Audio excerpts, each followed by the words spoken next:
How Dash, good morning everybody. Meno Gjebagut.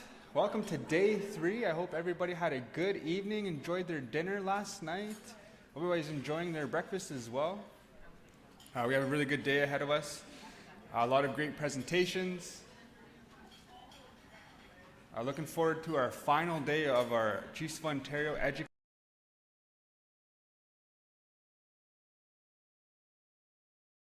Few more minutes before we officially start, so people are still making their way into the room, grabbing their coffees, grabbing some refreshments, some breakfast.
to open up with a prayer or an opening from our elder, and then we're going to open up with a drum. And so as people are slowly getting settled in, I'm going to call up our elder, Barney Batiste from Ottawa First Nation.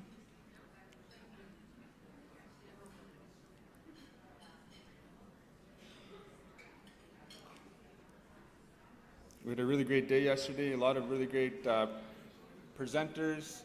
Started with Systemic Gaps, presentation from the Chiefs of Ontario staff. Systemic Gaps report. Got to see some really good visuals about a lot of the data that was collected. And that data is super important. So anytime you see the Chiefs of Ontario or your education sector putting out the survey looking for feedback, that information is invaluable. So always encourage you to always participate. Helps us to paint a picture to see where the shortfalls are, and also helps our Chiefs of Ontario Secretariat and the education sector, and also the leadership on where we need to apply a lot of political pressure as well.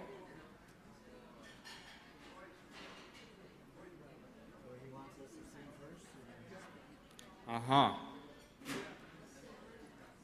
got some direction. We are going to be asking the drum group Thunder Mountain Singers. They want to sing us a song, open us up. That's what I'm told. So we're going to hand it over to the Thunder Mountain Singers. They're going to sing us a good welcoming song. Gentlemen, the floor is yours whenever you are ready. Gentlemen, take it away.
Put it together for Thunder Mountain Singers. Oh, sounding good. Gamino Tagazim, gentlemen. You are sounding good. All right.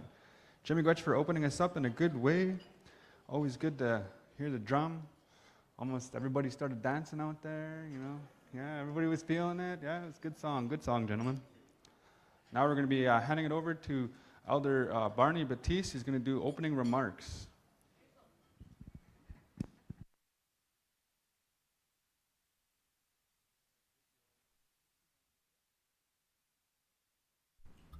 There. Oh.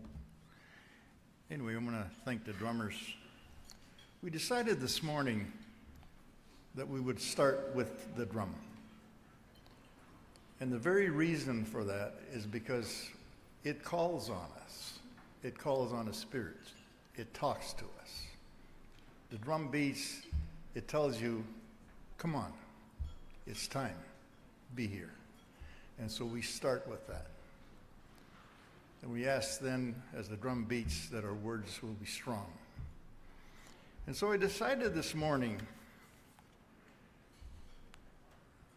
to do a couple of things.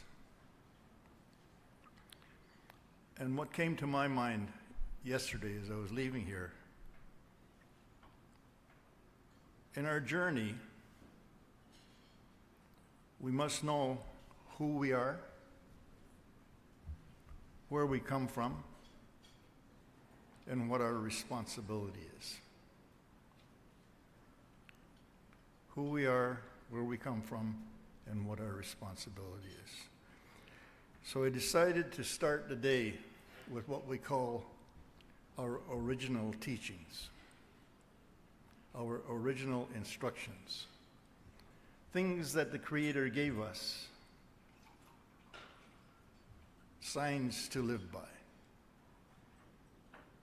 I spent quite a bit of time with folks from Akwesasne, Ira Benedict, Ernie Benedict, very much respected elders. And Ernie was the one that was by my side when I was a young man for a long time. And what I used to ask him was, as he said his openings, because that was his, that's what he did. And I asked him, I said, can I use that sometime? And what he told me was, if you are around me enough and you learn these things and you take them into your heart and your mind, you can have them. You can do it. I asked permission from him to be able to continue his talk. And I'm very, very honored to say that he gave me that permission. And I think it's important for us to remember that, to acknowledge the wisdom of the elders, and to treat it with respect and dignity. So his brother Ira, no, let me retract a bit here. Let me do the original instructions. Now, these original instructions, when we would do them, when Ernie would do them for us, we would be a big circle.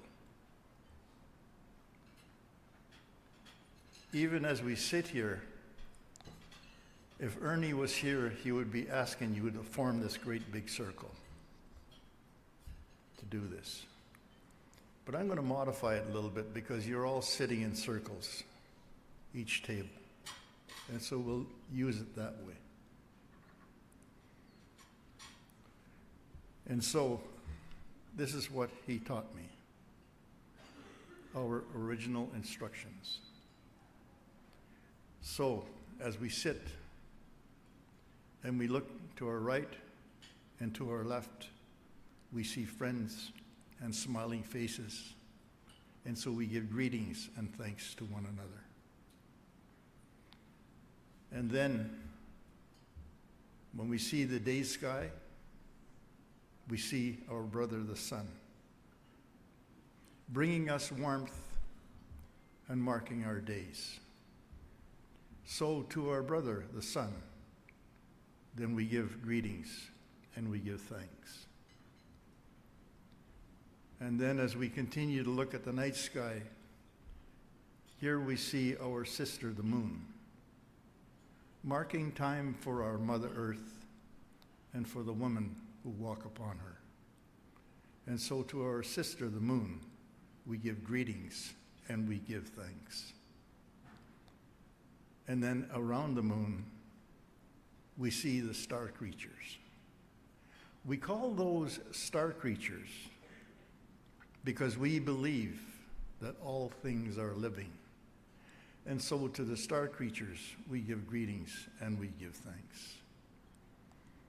And then when we come back to our earth, we look into the trees. There we see the winged ones, those that would sit there and sing their sweet songs, and they would bring gladness to our hearts. And then so the winged creatures, we give greetings and we give thanks. And then when we look into the woods, here we see the four-legged creatures, doing as they were instructed by the Creator. And some of they give of their life so that food may be provided on our table. And so to the four-legged ones, we give greetings and we give thanks. And then we look at our Mother Earth, through whose veins flows all the water that quenches the thirst of all those that walk upon her. And so, from her bosom will grow all the plant life that gives us food, again, for our table. So, to our Mother Earth, we give greetings and we give thanks. And so when we look upon this creation, we also see the two-legged uprights. And as we see things around us, and all appear to be doing as the Creator instructed them to do, then we ask that we too, as the two-legged uprights, find our own original instructions. Having said that, we can ponder, we can wonder, what is my original instructions? What are they? We go back and we say, who are we? What do we do? What is my responsibility? It turns out that that's the reason that we're here,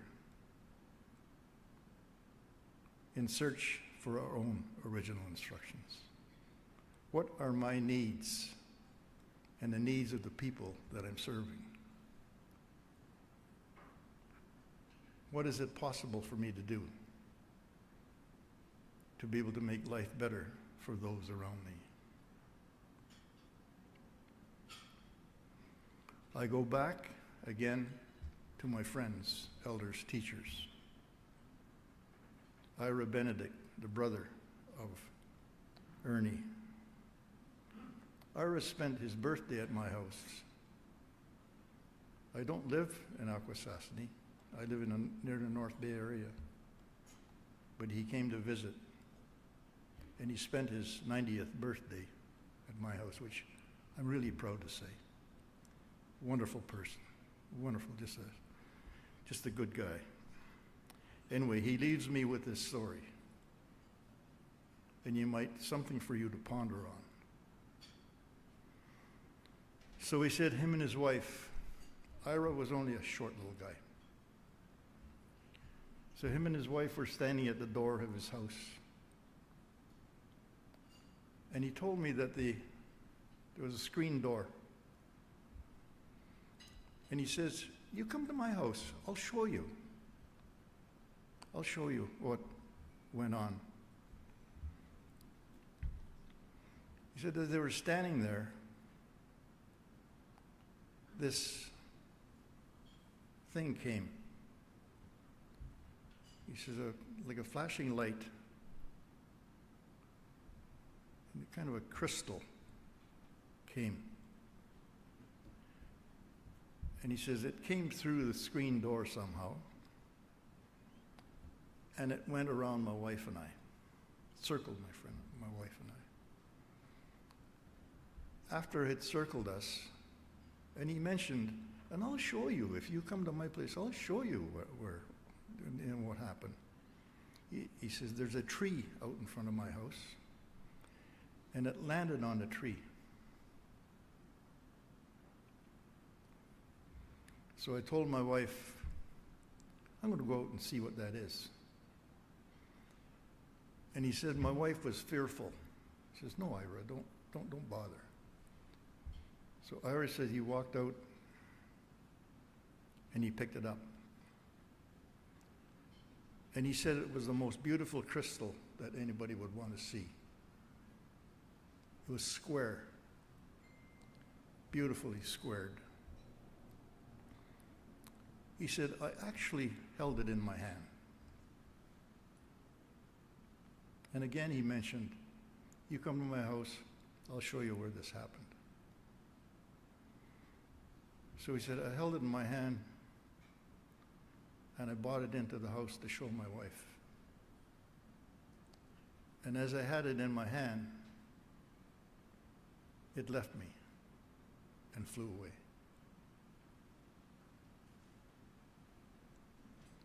And as we were talking, Ira looked at me and he said,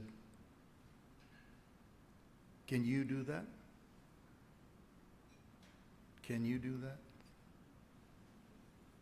A total mystery of life. Can you do that?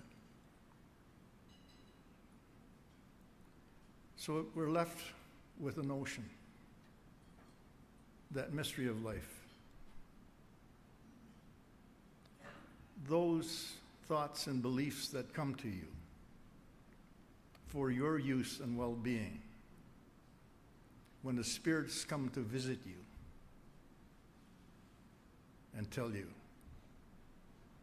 is your life good enough, well enough, honorable enough that the Spirit will visit you?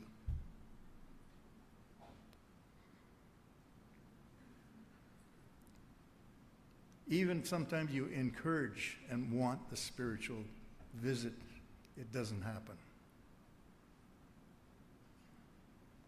Your life, in my way of thinking, has to be such that you will get that visit. It goes back to who you are, where you come from, what are your responsibilities. And I believe that if you face your responsibilities to the best of your ability, you will get visited. You know that this is in the fall, November. In the belief of a lot of us, this is the time of dreaming. And believe me, you will dream. You will dream of your responsibility. You will dream of your past. You will dream of your future. This is how sometimes the Spirit will visit you. It will come to you. When it comes to you, you have to be like Ira. Then you will think, can I do this? If this is my responsibility, can I do this?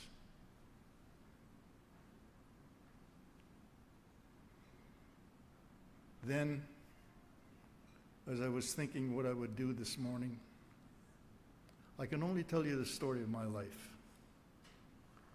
I will not embellish what happened to me. Stories from elsewhere. It's what happened to Barney. So, at one point in my life, I'm the president of the Ontario Federation of Friendship Centers and also the national president of the National Association of Friendship Centers.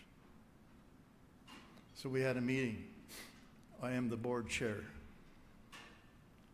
This woman from British Columbia comes to me crying. Her sobs were coming from here. Of course, I'm startled. So I'm saying, well, what's the matter? I give her a hug. And with her tears, she says, Barney, I gotta go home.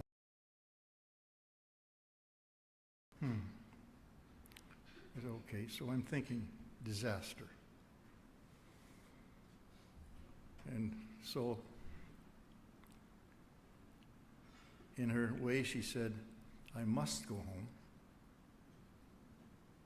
My son's voice is changing. He is reaching maturity. And if I don't take him to the mountains, I will lose him. Again, it's the responsibility that this woman felt in her heart. Something for us to ponder as teachers when our children are growing up and you know they're reaching that point where their life is changing. You must catch them before that. You must teach them before that. You must prepare them for their future. For if you lose them there, what is their future? That to me is the ultimate importance of us in raising our children. Not to lose them. To be there at that critical point in their life and to know when they get there. That is a woman's intuition. You know. And that is one of our responsibilities when we look back at our original instructions.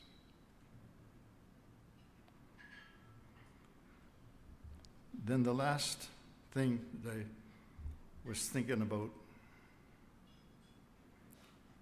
in speaking to you this morning, and we always say to start the day in a good way, the best way as is possible,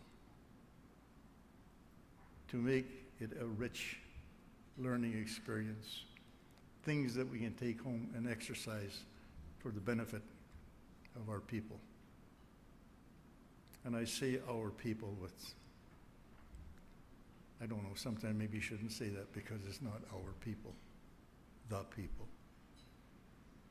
Those people we must serve. So again, Barney is in the bush fishing. It was his sister and family and a few others. My sister was very proud of herself. She had bannock hands. You know what that means. Terrific. And she knew how to prepare fish. She knew how to clean fish. Chock full of wisdom. Great lady. So we're on the shore preparing lunch. So I am to make the fire. And my sister, when you make a fire for her, you are, again, to do your responsibility, you have to get the proper wood. My sister liked to use small sticks to keep the fire burning so that it would have the right temperature to cook the fish, to make it beautiful, brown, crispy. And so I'm out gathering, and it had rained the day before as well. Made it a little harder to get some wood, but I went and got the wood. And my sister's there, cleaning the fish, getting ready to cook. And so I start up the fire. And the fish wasn't exactly cooking the way it should be. And my sister was looking at me. After we had everything prepared, she took me to the side and chastised me. She says, I gave you the job of making the fire and for me to cook the fish. Fire didn't go right. I didn't do my responsibility the way I should. And she looked at me very sternly and she said, you do your job, I'll do mine. End of the story. So when we're looking at our responsibilities here, and we're looking at what we need to do in our communities, look at, you know what it's like in some of our communities. You know the life in some of our communities. You know how hard it is in some of our communities. You know the anguish that some of our people face in the communities. You know some of the poverty that exists in some of our communities. You know all of that. So in light of all of that, you still say, what is my responsibility? You need to share and care. In order to ignite a good fire and to make the good life and rekindle that fire within, we both and everybody has to do their share of work. Otherwise, it doesn't go. It's like my sister. Can't cook a meal without a good fire. You can't make a fire without a good fire keeper. And on it goes, back to square one. I have heard many, many stories here about how work is carried out. The words are wonderful. Good to hear. I'd like to see the actions. I'd like to be there and watch how all this unfolds. I'd like to see that. I'm sure it does unfold in a good way. But to ensure that it unfolds in a good way, everybody must do their job, starting from the chief, the council, to the workers. It goes back to the same old story. It takes a whole community to raise a child. Everyone must participate. In Barney's home, my mom was the midwife. My dad was the one that presided over the funerals. My mom delivered practically every child in our community. Participation. And to be proud of the actions that you take to make a better life for those that you have chosen to serve. And so I leave you with those words. I know I've been a little bit long up here, but I thought quite a bit last night about what can I say? What are the things that I could impart upon you so that it would live, so the words would live? Go back to Ira. Can you do that? Would you be part of that? Would you help me do that? Would you inspire me to do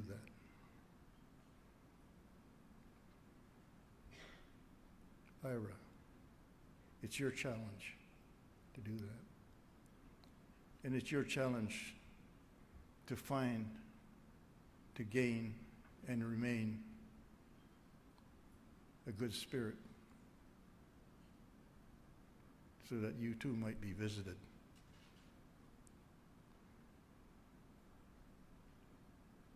In Barney's life, there's a thing years ago, and my mom used to tell me this, that An animal life would come to a person when they were first born. And that animal would not leave. They would try to shoosh it away, but the animal would stay.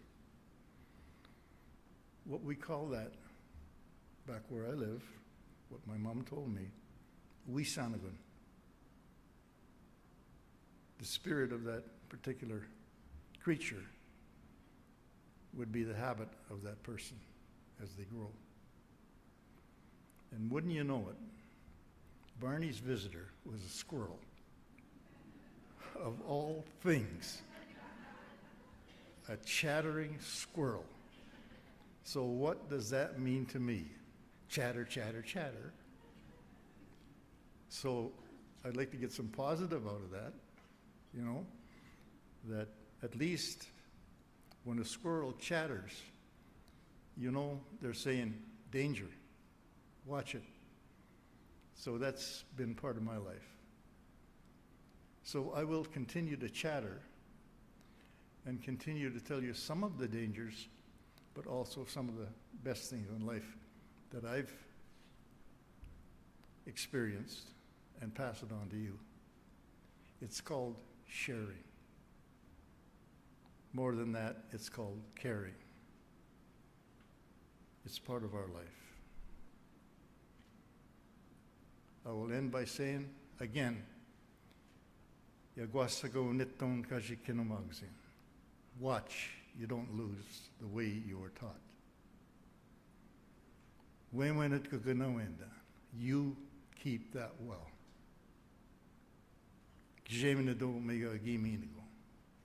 The Creator gave you that. That is you. That is where you came from. Then you face up to your responsibilities. And I want to thank you very much for allowing me to be part of your life this morning. And I hope it inspires you to continue your day in the best way as is possible, and to care and share with one another and come to what we call a good place. Chimigwech.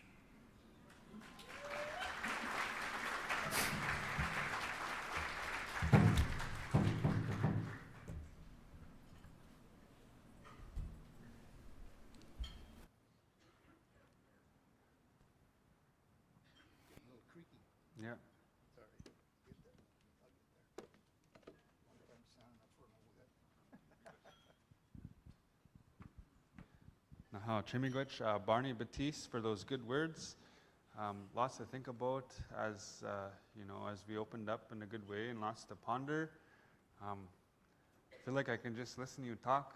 So if you want to chatter, you can chatter. Learn lots. Yeah, that's good.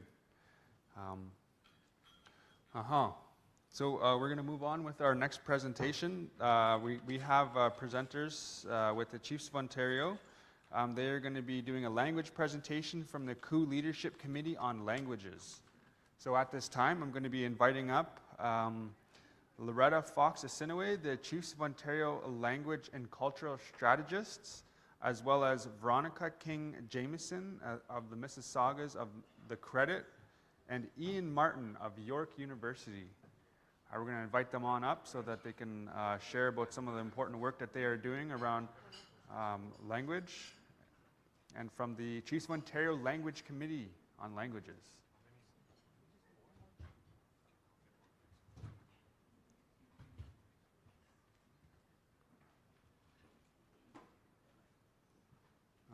Jita, ready? Yep. Okay, looks like our all-star team is up here. Let's give them a good round of applause. Good warm welcome, everybody.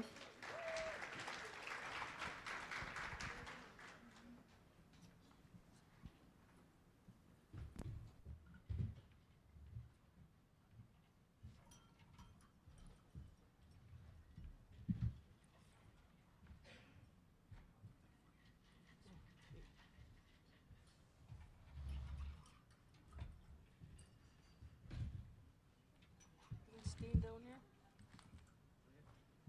What, is Ian Steen down there? No, he's coming up.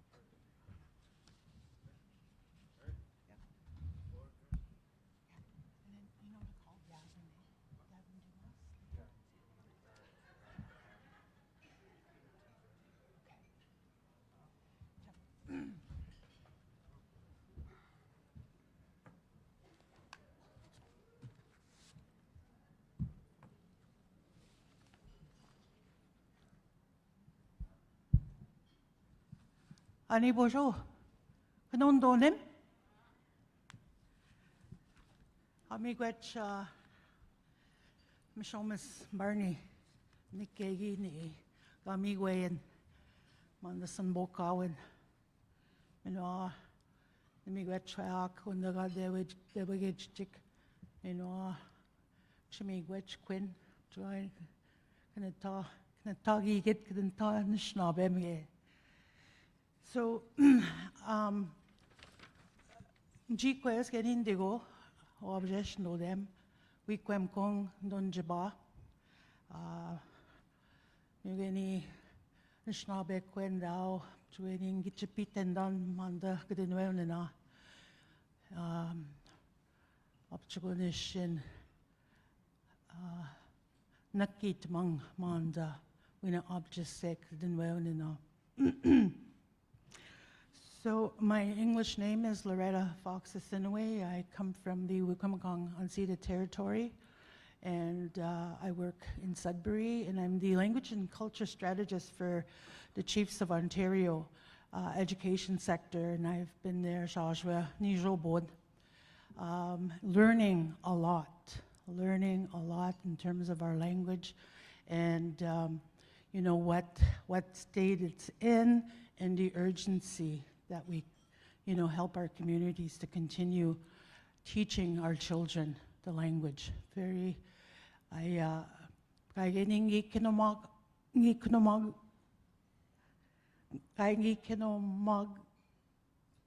sik na dansak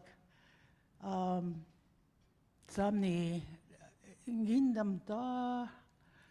As a single parent, I didn't teach my girls the language. They heard it, and they understand some of it. But I often think about and reflect on that and really feel like I should have. You know, you get those should'ves. But they're learning now, and I am teaching my grandchildren, no shensak. So my youngest is 6 years old, and Bizendak listens to me when I give her commands, and sometimes she'll say, if I talk too much to her in Anishinaabe, she'll say, Becca, look miss, Becca. So I'm proud to be sitting here with two of our members from the Leadership Committee on Languages, and they are our language advocates, our language champions, are also our language knowledge and cultural knowledge keepers. They're going to be co-presenting with me today to share a bit about their Bokawan that they'd like to provide everyone that's here today. So up to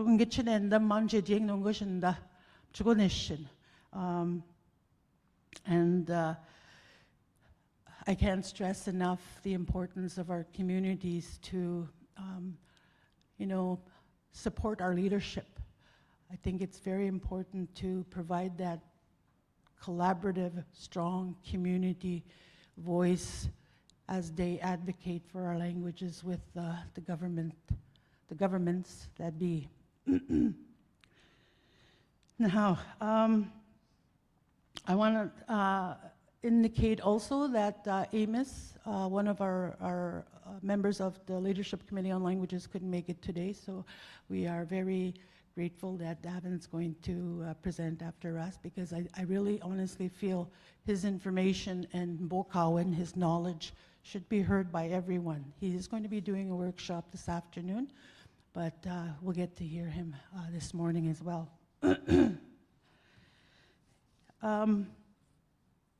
So if we can go to the next slide.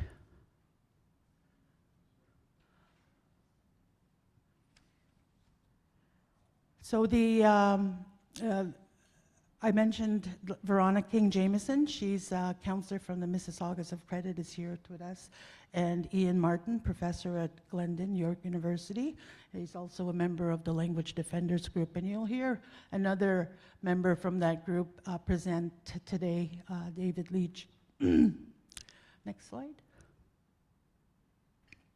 So just a quick overview of LCOL, Leadership Committee on Languages. As I mentioned, I've been here for almost 2 years now, and I work with this great group of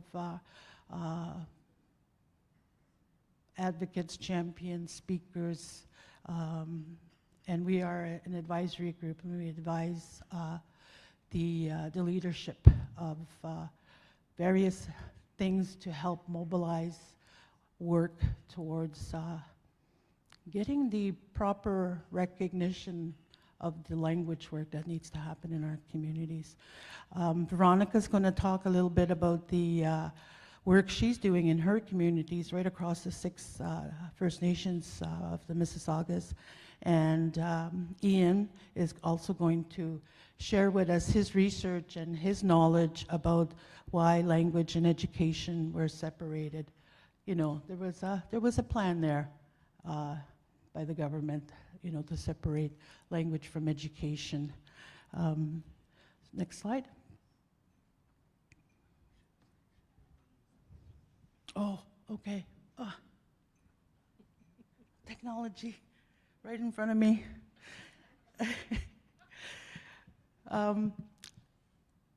My master's was in education, through distance education. Forgot that. So our mandate is to, it's mandated by the Coup Leadership Council to guide the activities that support First Nation languages in Ontario.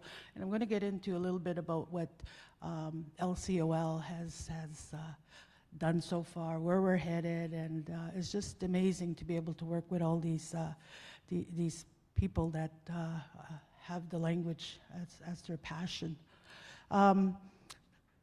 So the role of LCOL is to support the gathering of input through research and engagement, to offer support to help strengthen First Nations in Ontario, provide recommendations to the chiefs in Assembly, and to provide input and guidance to all relevant Chiefs of Ontario committees, advisory groups regarding language initiatives in Ontario. The participants in LCOL are the, we haven't yet established or our previous coup portfolio was Chief Ogama Rachel Manitowabi, and so now we're just in that process of having someone step in that role. We have elders from each PTO, First Nation, an independent First Nation, Six Nations, Akwesasne, and Mushkegowuk Council. We have one language representative from each of the PTOs. Independent First Nation, Six Nations is Akwesasne, Mushkegowuk Council. And we have fluent speakers as well, who are champions and advocates in their communities. And of course, our staff who provides that administration. Our areas of focus are research, and we have completed one research project.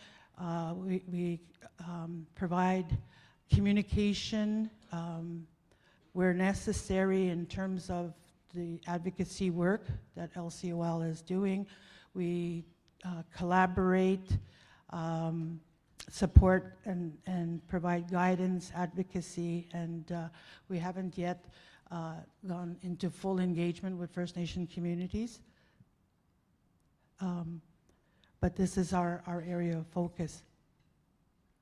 So one of the research projects that LCOL has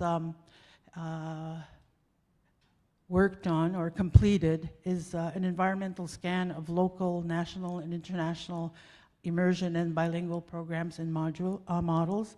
So this report is available on the Coup website, and it's there, and it's a resourceful report that communities can access and help them with their promotion, revitalization, maintenance and protection of their First Nation languages.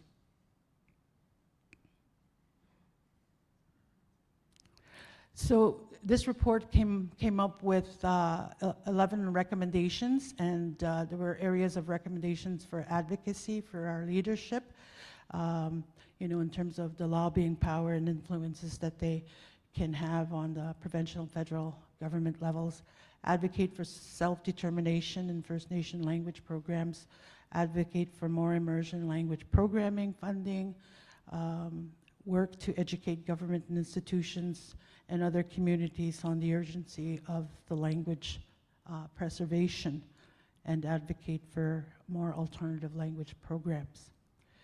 The report also came up with recommendations for community level support and to work more with newer and smaller language programs, work better to foster collaboration between programs, work with communities to do what they're doing. Many have started this already. Many want to start, is to preserve and document and archive First Nation languages. Help First Nation communities develop evidence-based language curriculum, and help First Nation communities incorporate healing into the language curriculum. So one of the bigger aspects of the work that's ongoing and it's consistent is to change the government's outlook on our languages. I don't think they know, or they haven't got the message that our languages are in a critical state. This is who we are. We need our language as a people for our culture.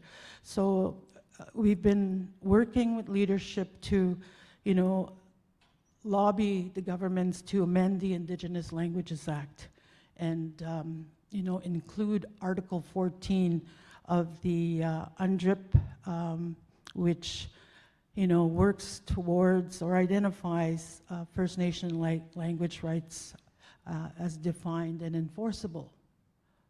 And that's a big wake-up call for me when I found out that, we have an Indigenous Languages Act. We have an Indigenous Commissioner of Indigenous Languages, and we have a Commissioner on the English language. And we get news that the French language gets all this funding, and we have to compete for the funding that the government provides. But if we had that recognition, as a language, and it's our right, then that would, in my view, lead to additional funding, annual, regular core funding for our communities.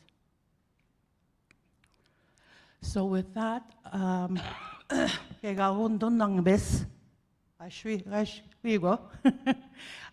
going to hand the microphone over to Veronica King Jamieson. Miigwech.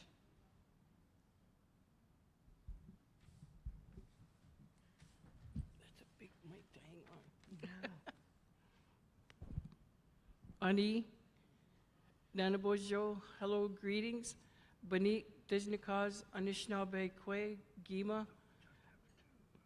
My name is Veronica King Jamieson.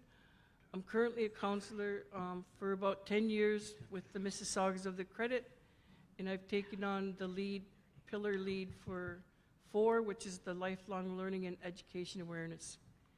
Chinibi, Mississauga, and Dinjiba, Mississaugas of the Credit is where I'm from, and we are the people of the Great Lakes. Makwa Dodom, Megzi Dodom, and Dow. I am a Bear Clan on my mom's side, which means for protection and medicine, and an Eagle Clan on my dad's side, which represents leadership. I want to start out by saying Chimigwech for another day to be with our family, community, friends, and all our relations. But more importantly, for taking time out of your life to be here. And let's think about those that are not able to be here. I am honored to be here today to share a part of my life experience. Chimigwech to all the speakers before me. I love listening to people share their stories and Miigwech for making space for our presentation. As I listen to the stories, sometimes it feels like deja vu. I heard this before. I remember this. Sometimes I think about how the mainstream society is just starting to wake up, for some that care, about truly wanting to learn about who we are. Although First Nations community plan events around June 21st for the world to share, celebrate the rich history, our knowledge, our culture, our identity, the incredible contribution from Indigenous people across Canada, and so much more. It's more than one day a year we give thanks. For us, it's every day is a celebration, as we have so much to be thankful for, from everything before birth and after death. I echo the many voices in lifelong learning roles. When First Nations control their own education, it allows communities to create curriculum, lesson plans, teaching our sacred bundles that reflect the unique histories, knowledge, and values. It helps keeps First Nations language alive and ensures that our ancestral wisdom is passed down to future generations. Everything about us is in our language. How cool was that for me to find that out? A little background for myself. I am a daughter, a sister, auntie, wife, mom, grandmother, great mother, friend. I am one of those people in a community which is labeled as the mover and shaker. I come from a large family of 17 children. There's 6 of us left today. I have 6 children. I have 6 traditional children, what that means is I didn't go through the paperwork of adoptions or through CAS. For some of you, I've been doing youth exchanges across Canada. Some of these youth would come and live with me with the consents of their family. I did these exchanges so we could get to know other cultures. I have 12 grandchildren and 3 great-grandchildren, but those 3 great-grandchildren have gone on to the spirit world. I still refer myself to a great-grandmother, and I'm proud of that. I didn't know growing up, I didn't know anything about our culture or language. It came about in the year of 1984, which is like 40 years ago. When I say that out loud, it seems I'm old. When our communities to decide to have their first 3 fires powwow, we had elders coming to our community. People like Basil Johnson, Vern Harper, Eddie Bentonay, Jim Dumont, and other veterans came forward and supported us with their teachings. My learning continues from many elders, knowledge keepers across Canada, the Turtle Island, from everything from that day and in between to today makes who I am today. My children learn alongside me. My oldest son, Derek, took on the role as the responsibility of taking care of the big drum for the community. Then it was handed down to my youngest son, Jordan Jameson. Some may know him as Mr. Saga. He is a Mississauga raptor, if you like that kind of music. He sings songs in the Anishinaabe-Moan. One of his songs is called Built Like Bannock. But one of my favorite songs is the title Bimadzwin. I'm just putting it out there if you want to listen to it, by all means. Promoting my son. The community drum is now the responsibility of my grandson, Tyrell King. He is now working at the local elementary school, the LSK, as the culture coordinator. He teaches his younger brothers and the children in the community about the drum, songs, and protocols. As our teaching grows and develops, so does the growing pain. We had to distinguish community drum and school drum protocols. Tyrell has done an amazing job in teaching his younger brothers that they are well known across Ontario for their opening in their language, singing and speaking. We introduced the language to our community 40 years ago, bringing in the language from various speakers. Mississaugas of the Credit belongs to the Three Fires Confederacy, which is the Adawa, the Potawatomi, and Ojibwe. They are distinct dialect between the three, but they can understand each other. I don't get hung up on the written part.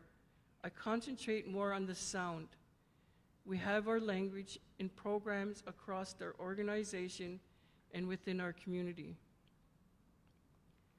Fast forward to today, I also took on another role as the Mississauga Nation Coordinator, working with the 6 chiefs across Alderville, Curve Lake, Mississauga 8, Mississaugas of the Credit, Mississaugas of Rice Lake, Hiawatha, and Mississaugas of Scugog Island. One of the priorities was our culture and the Mississauga Anishinaabe-Moan language. We created a Mississauga Nation Cultural and Language Group.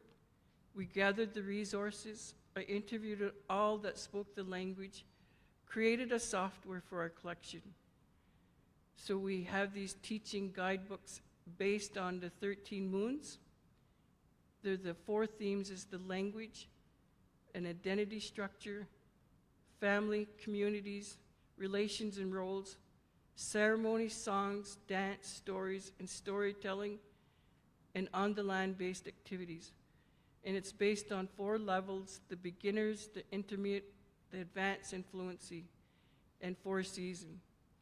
You see the painting on the screen there. It was done by Kathy Jameson. She's an artisan from the Mississaugas of the Credit. What it shows is above what I just talked about. She is part of the Mississauga Nation Anishinaabe Language Working Group. She has been busy creating children's books and more resources for us to use. It was posted yesterday for those who are on Facebook. There was an article that said, have you ever stopped to think about all the footsteps that we have walked your streets yesterday, today, and even tomorrow? That thinking sparked my street remembers. It was written by Karen Crossing, and illustrations are by Kathy Jameson. This nonfiction picture book is a way to connect and reconcile with the land where we live. It also a cross-cultural creative collaboration that I'm grateful to be a part of. And I'm an author of The Settler Heritage, and Kathy is the Anishinaabe artist of the Mississaugas of the Credit. Together with the Groundwood Books, we created something special that we're excited to share with you in the fall of 2025. The book is telling the story of one North American streets development through history from the Ice Age to the present day, with a focus on Indigenous people, the effects of colonialism, and the healing path toward a community of the future. As you can see today, it takes a community to ensure we are on the right path when it comes to our lifelong learning and education awareness, as our objective is to facilitate and accelerate understanding of appreciating the importance of our history, language, culture, beliefs, traditional knowledge, values, and about who we are, our stories, our identity, and so much more. Per Mississaugas of the Credit Council strategic plan, it was to identify and respond to the needs of the members in our culture, economic development, social, lifelong learning, education, governance, government, health, well-being, research, advocacy, inherent rights and environment, and so much more. With this includes networking across the Mississaugas of the Credit territory, which is everything I do under the Pillar 4, more specifically with the Mississaugas of the Credit Board of Lifelong Learning, the Strategic Planning for Lifelong Learning, the Director, Patty Barber. Patty's in here. Patty, you want to raise your hand? She's a big part of this process. The education curriculum, the lesson plans, the traditional teachings about the Mississaugas of the Credit history. And I talked about the Mississauga language program across the Mississauga Nation. We also did a Mississauga powwow working group We have youth ambassador projects and youth council exchanges. We're constantly engaging our community, and we reached out to the different educational institutions and external organizations through advocating, lobbying for resources, and creating space for Mississaugas of the Credit and the Mississauga Nation. So getting back to the Mississauga Anishinaabe Language Working Group, as we were going through the development stages and chasing the grants, as we developed and planned the mini family camps, which we called Learn by Learning family camps. I do want to mention we currently receive millions through the SHIRT grants through UTM, Sheridan, Conestoga College, and funds from the Mississaugas of the Credit and the Mississauga Nation. UTM, I am one of the founders when we created and developed the Indigenous Action Group. We create the syllabus, lesson plans for the learners at the university, and we assess them. Currently, we are in our 4th year. We bring in our Ogima leaders, chief and council elders, knowledge keepers, the youth ambassadors as the instructors. UMT reached out to us, the Mississaugas of the Credit, and they wanted to know more about the land that they were on. I was honored to know they wanted to make space for us to tell the true accuracy history of our stories, our creation stories, our way of knowing, everything we talked about the last 2 days, our timeline history, and the ripple effects across Turtle Island, and the devastating impacts that still exist today. The conversations are always around, what are we doing about it? How can you support? As we were learning our language, we talked about the medicines, the creation stories. So as we were talking about the medicines, the fruits and vegetables, we created a Kitigan camp, which is our gardens. So as we're learning it, we're actually doing the hands-on. So then we created a Anishinaabe camp. And then we got talking about the artifacts and the bones and our ancestors. Then we created an archaeology camp. So we partner with the different colleges and universities. We're in our 4th year. So they're also learning about their history, not just within our own community, but across our territories.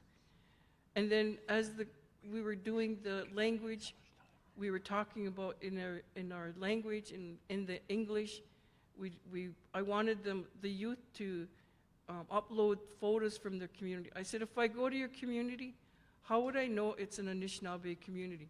What can you tell me? So I wanted them to go around in their community to see where the language was written. Or is there something in their community? Take a picture of it and you want to know what the language is. So we created these videographic camps for our youth. We had people step up and give us 20 video kits for them to use to learn how to take photos and upload it into the language program. And we also did socializing. The Sheridan supports the language. So they support the community engagement, the digital media content. They're well known for enhancing software language learning. So they're there to complement the language program. So we've been doing recordings, the youth have been there, the other digital media learning materials. We include live action videos, animation, virtual reality, some of the gaming, the interacting storybooks, and there's so more possibilities.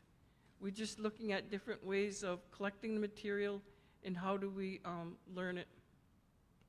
We also have a partnership that we're just starting with Conestoga College, and it's also based around our Anishinaabe language. Our vision and goal is to be progressive about having speakers, ambassadors that excel in writing skills to produce more documents across the organization in our language. We are on the right path. I've seen the growth and development in our community and the pride of our young ones, and seeing the roles and responsibilities they carry within the community and our territory. It's not just the chief and council or the organization or the members' responsibility. It's all of our roles and responsibilities to carry the knowledge down from birth after death. That's what our lifelong learning is about, It's a never-ending cycle of teaching our ways of knowing, even if it means incorporating today's modern technology. I want to say Chimigwech, and she didn't tell me how long I could speak.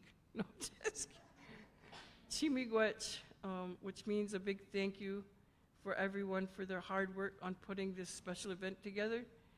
In closing, we never say goodbye. We say Bamapi Minwa Kawaban, which means until we meet again. And this here software that we're creating, my hope is that every member across the 6 communities will have their name credited to it. So that will tell me that our percentage of people wanting to learn the language will be at 100%.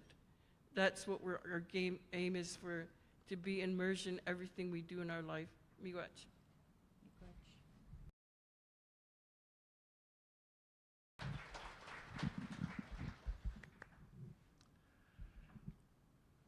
So, bonjour Anin Dakina Aouya. Ian Martin Tujnikaz, Toronto Ntonjiba. Gawinawi Asi Ndodem, but if I did have a totem, I would probably be Wabajeshi, the Martin.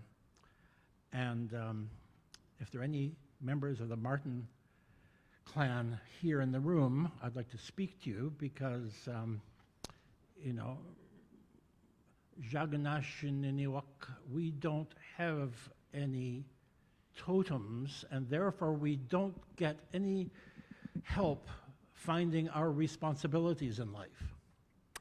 We have to sort of make it up as we go along. And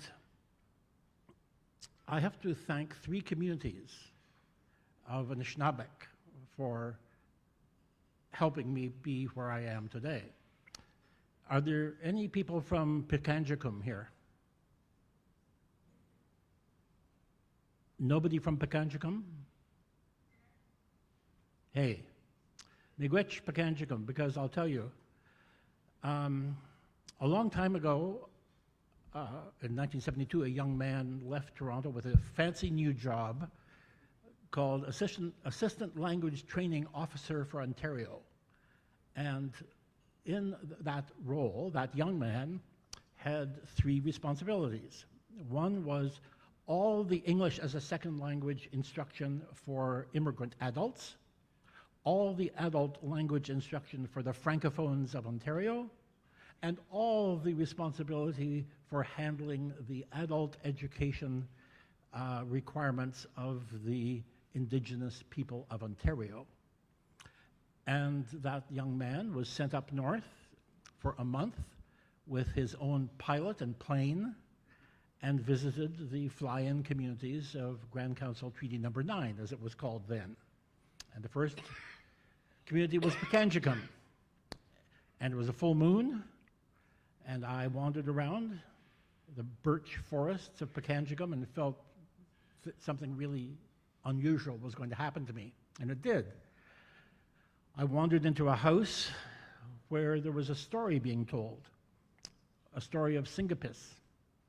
And I said, well, okay, that story, I have 15 minutes to spend, then I'll go to sleep. Pretty tired coming in from Toronto. So I went in around 8 o'clock at night, and the story didn't end in 15 minutes. Well, I hung around. There were about 30 people in the room, all ages, and the elder was speaking Anishinaabe and telling the story of Singapis. So around 9 o'clock, I sort of look at my watch, and I said, well, he's got to be ending about now, eh?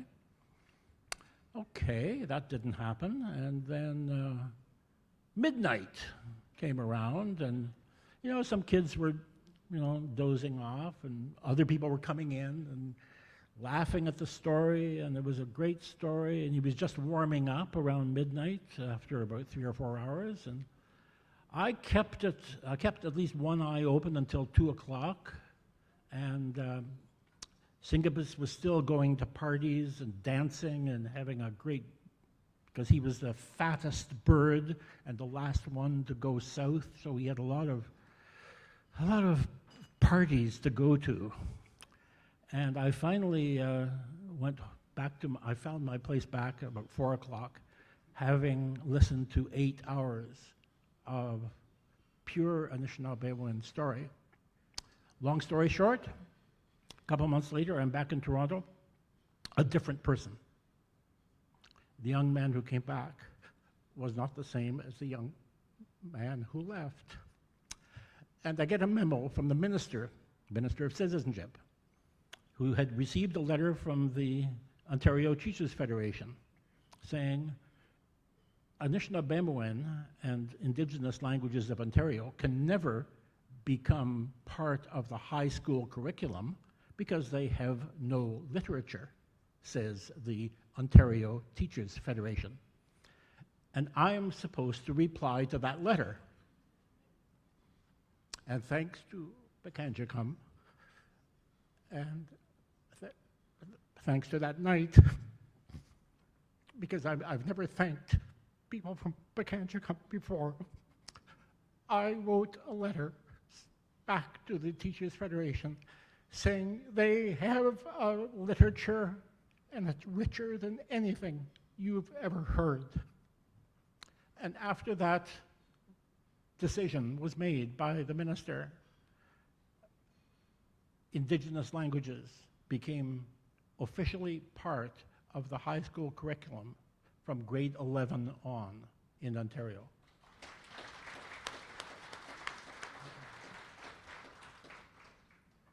And the second community is anyone from Big Trout. Well, in Big Trout, a young man named Chris Cromarty asked this young man the important question: what the F are you doing here? And thank you, Chris, and thank you, Big Trout, because in a sense, the rest of my life has been an attempt to find an answer to that question. And the third community was Webequie. Is there anybody from Webequie? Because I decided that in order to say anything, I had to spend a year walking in Anishinaabe moccasins. And so my little family with a 1-month-old daughter spent a year teacher in Webequie. I've seen an Anishinaabemowin community functioning entirely in Anishinaabemowin. My students and I produced a bilingual weekly newspaper, and we developed a system of interpretation so that whenever the Indian Affairs individual came and asked what the adult education needs for the community were, we had one of my students interpret. And of course, the question was, how is your budget shaping up? So thank you, Webequie, thank you, Big Trout, thank you, Pikangikum. And in a way, I think those 3 little stories gave me my path towards what I'm very honored to say is a seat at the table of this wonderful group called the Leadership Council on Language. Now, the point of my talk really is, and the title gives the answer, language and education, the 2 concepts of this conference, were separated at birth over the last 10 years by the federal government's Indigenous policies. And I'll give you a skeleton 10-minute survey of how that happened.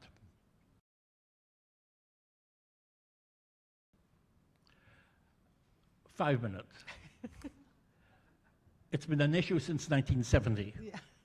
Next slide. I was referring to the time. The CRC Commission passed interesting and important calls to action. And we're looking at about 10 years on now, and how those calls to action have materialized. Next. Amos and I, Amos who's not here, and I, have good news. We just signed a contract for the publication of a book from a couple of major conferences that were held at York University to comment on federal language policy. The name of the book is The Long and Winding Road to Linguistic Justice in Canada, Indigenous Language Policy in the Era of Truth and Reconciliation. And in one of the chapters, I follow all the steps that were taken to develop what has become the Indigenous Languages Act, C91, passed in 2019. And the point I'm making here is that at a meeting in 2017, the three, it was Percy Bellegarde for the First Nations, and Natanobed and the Métis, decided that the bill would have 6 principles. In the paper that I've written, my conclusion, none of the 6 principles actually turned up in the bill. And the one I wanted to follow is number 5, the importance of Indigenous controlled education. This was not in the bill, and yet it was part of the original principles. Now we can speed up. Okay? Lots of people met in 2017. AFN developed important principles in 2017, including the importance of the critical role of education. So in the development, AFN was clear. Next. And there were early gaps between the government and the AFN. Next. Second round of engagement, you may have been part of it, I don't know. There was a continued pressure, and finally the government said, yes, there will be a whole of government support for immersion education. Interesting. But the instructions for engagement didn't include education. Next. AFN in 2018, again, pressed for more language in education, and mentioned the importance of Article 14 of the United Nations Declaration, which is a right to Indigenous communities or treaty communities to have their own education systems and control their own education systems with their language taught to the extent that they want as a language of instruction, not just a subject of instruction. And so that was brought up by AFN. Next. But between the government, DCH's heritage, only 3 of the AFN principles were shared with the government. Next. Finally, when the bill came out, a couple of major Indigenous figures were very, very not impressed. Next.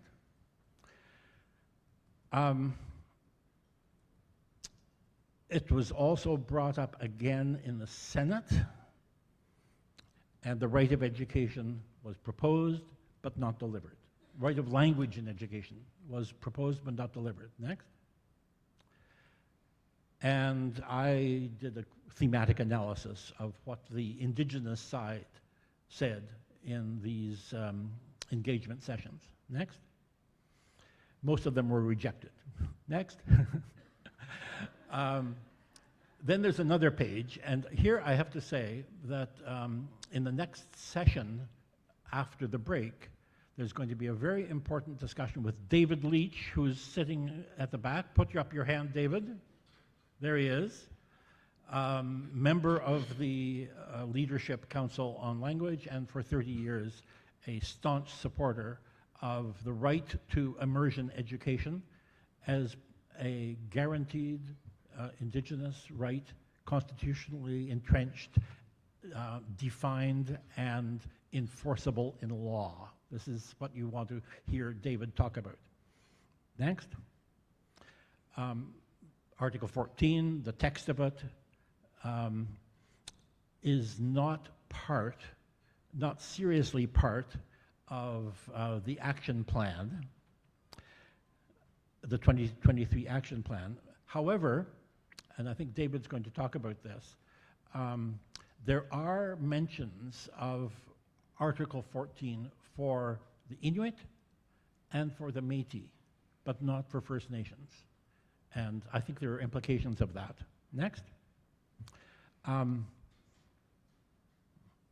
In the action plan, it's not at all clear that the government is aware of First Nations' interest in having education through their languages. And we have Chief Abraham Benedict's letter to Trudeau, again arguing and explaining that government departments are restrained by siloed departments and their authorities, and the government really doesn't know what to do about this. And one of the structural problems is that because language is handled by Heritage, the Heritage Ministry, and education is handled by the Patty Haidu, the local MP, right? Is handled by her Indigenous Services Ministry. The two don't really talk to each other, and therefore there's no common connection between language and education in the federal structure. And there we are, Miigwech, Nyahweh. Miigwech. And we just wanted to leave a question with the audience. Miigwech, Veronica, Miigwech. Nick, is how can grassroots First Nation communities engage more in remedying Bill C-91, the Indigenous Languages Act? So we just leave that question with you. Naha, Miigwech. So, if we do for future ones, I'll get these slides to you because I know Uh-huh. Jimmy Glitch, let's give him another round of applause, everybody. And once again, too, the presentations can be made available, and they will be made available online. Just a reminder, you can scan the QR code on the back of your lanyard, and you can find some of those presentations if you wanted to dive a bit deeper and learn more about some of the work that this Chiefs Committee on Languages is currently up to. So again, there was a question that was posed about how can grassroots go about remedying the Indigenous Languages Act. So if you can direct those questions and those answers to Loretta at the given email, that would be greatly appreciated. So next up, we're going to be inviting up Davin Dumas with the Manitoba First Nations Education Resource Center, and he's going to be doing a short presentation on the importance of language and culture. So Davin Dumas is a member of the Sandy Bay Ojibwe Nation. His understanding of connection to the land is important and continues to grow. He has worked in education for 25 years as a certified teacher. He has taught various grades and subjects and has been a vice principal, a principal, and a director of education. As an Ojibwe speaker, Davin values culture, local history, and family, and is a husband, father, and a mushum, real proud mushum. Davin is currently employed with the Manitoba First Nations Education Resource Center as a director of languages and cultures. He spends time outdoors with his family, fishing, hunting, and camping. The connection to the land is essential for his family and is a key to passing on values and knowledge. Lifelong learning is a part of living a healthy life. Davin believes that education must focus on the growth and well-being of his people and communities to which they belong. So everybody, let's give a warm welcome to Davin. Thank you for coming. Looking forward to your presentation. Haim bonjour, Kena, Mino Egypt. Zongemiz Tadam Dishnikas and Schnabe Makwando Dem.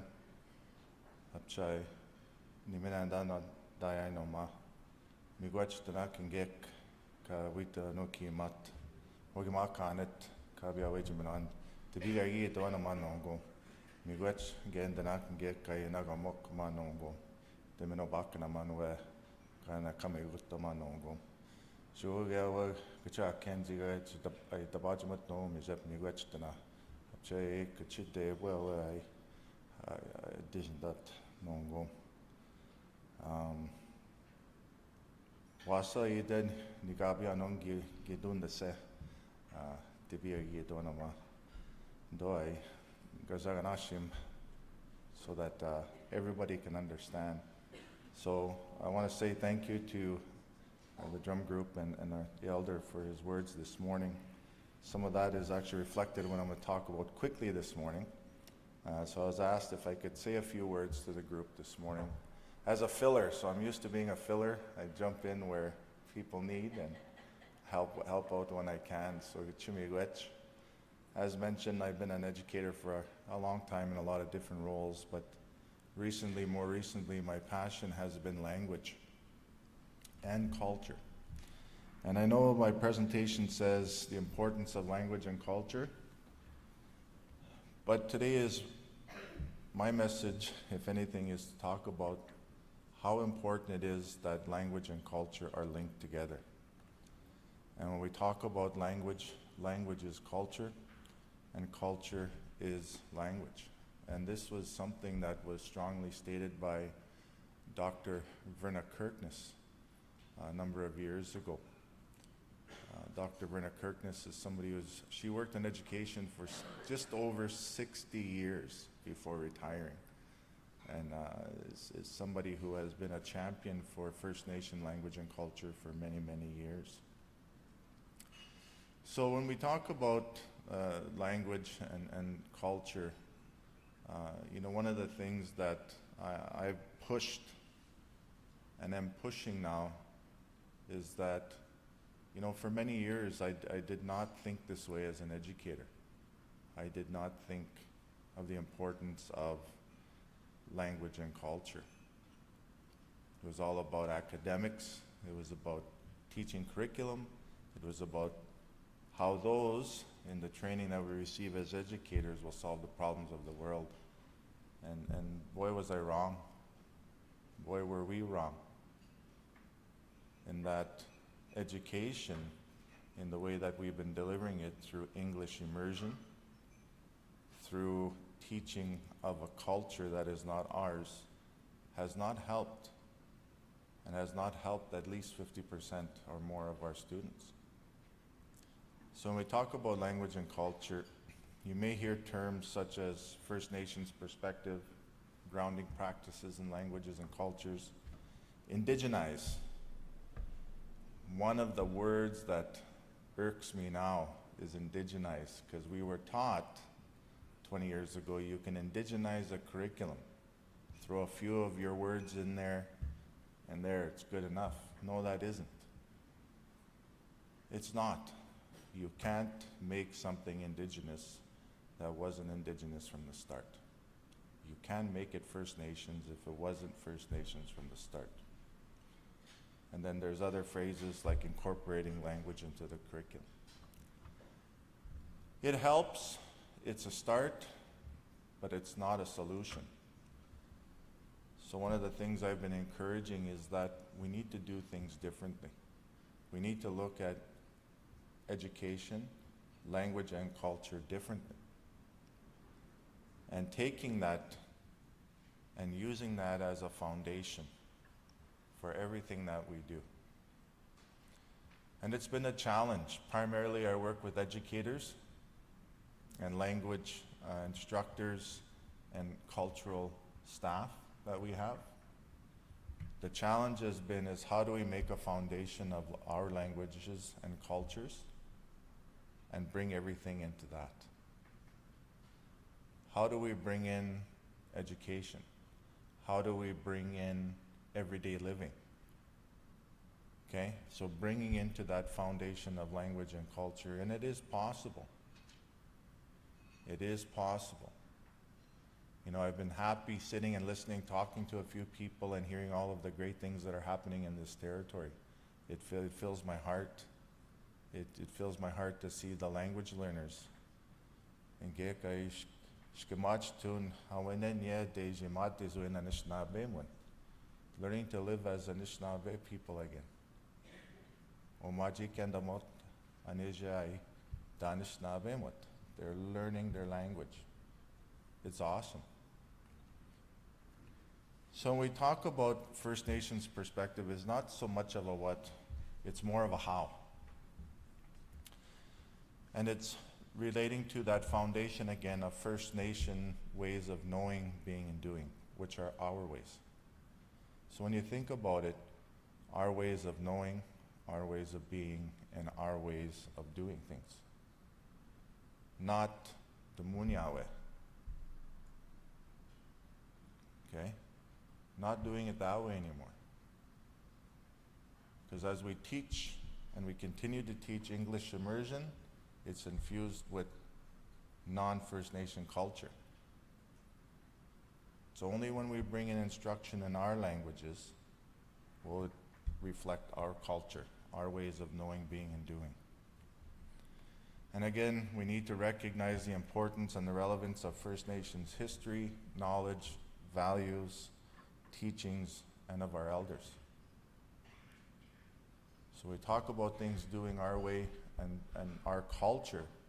We have to remember that culture doesn't mean religion.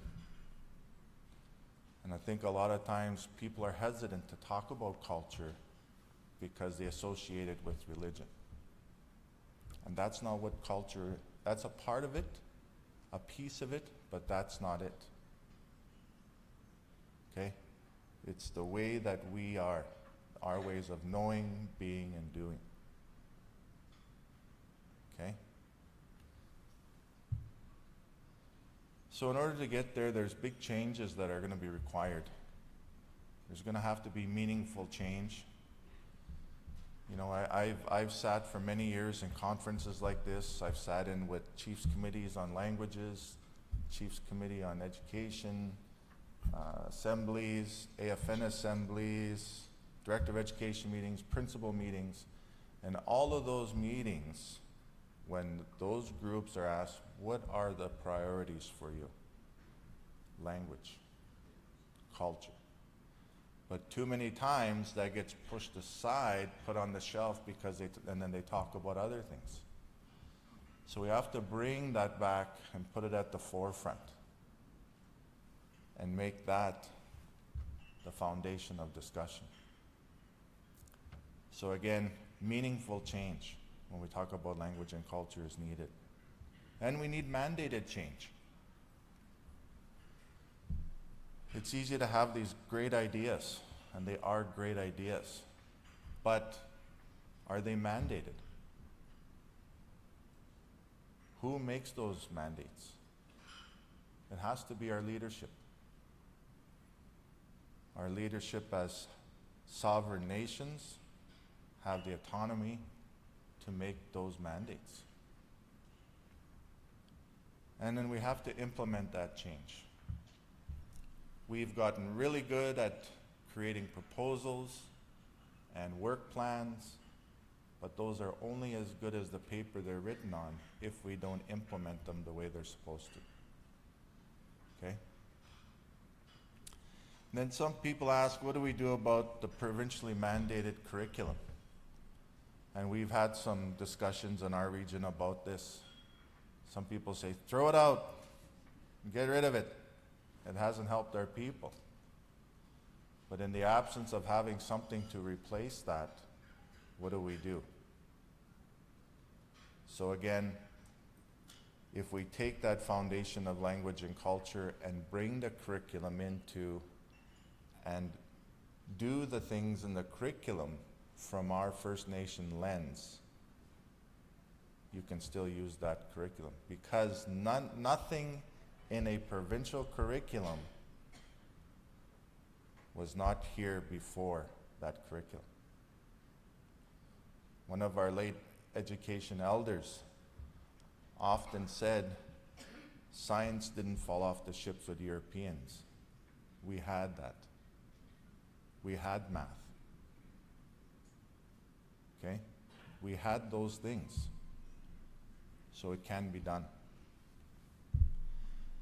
I'm Ojibwe. I'm from Sandy Bay Ojibwe First Nation, but I worked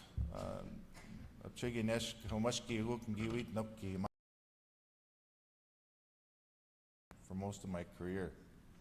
And one of the communities I worked for, and I know you can't really read this from where you are, but when we talk about mandated change this past spring, Fisher River Cree Nation, and I worked there for 16 and a half years, they passed a BCR,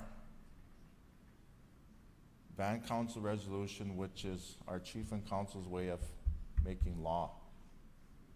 So they passed a law, and essentially what that law says is we declare that all education staff speak and use the Cree language daily as part of their school day and as an integral part of the regular instruction. So they've made it a law. If you're going to work for them, if you're going to work in their education system, you're going to speak and use the Cree language daily, whether you're Cree or not.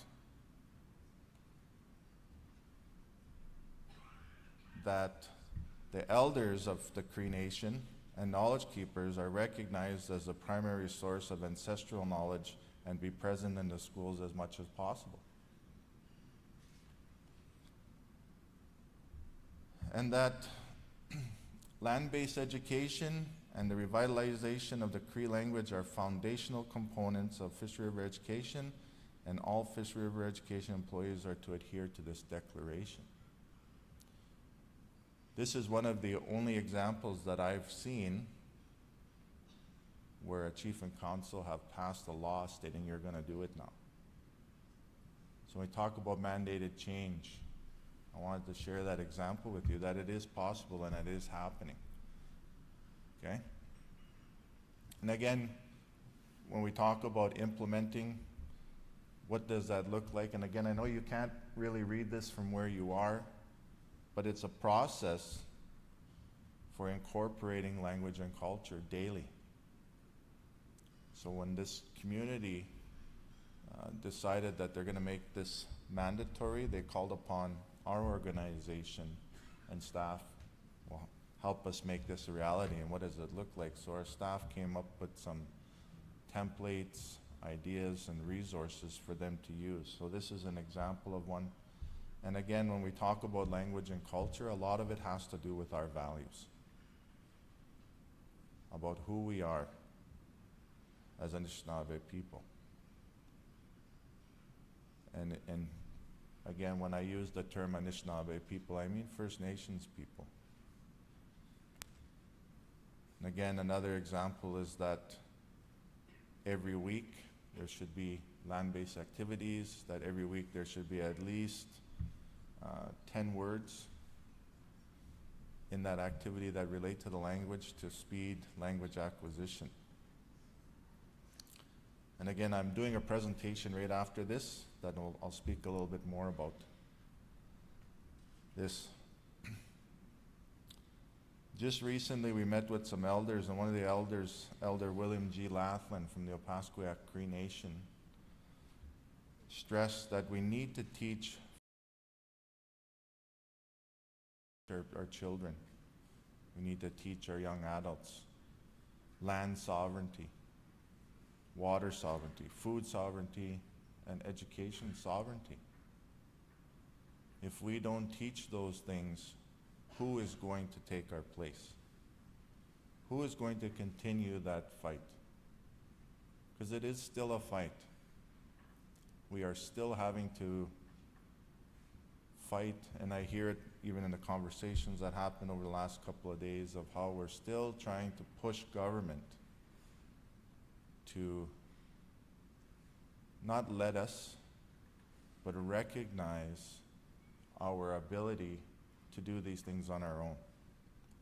They still have a strong paternalistic hold on First Nations that we don't understand or know what to do. And they're wrong. We do.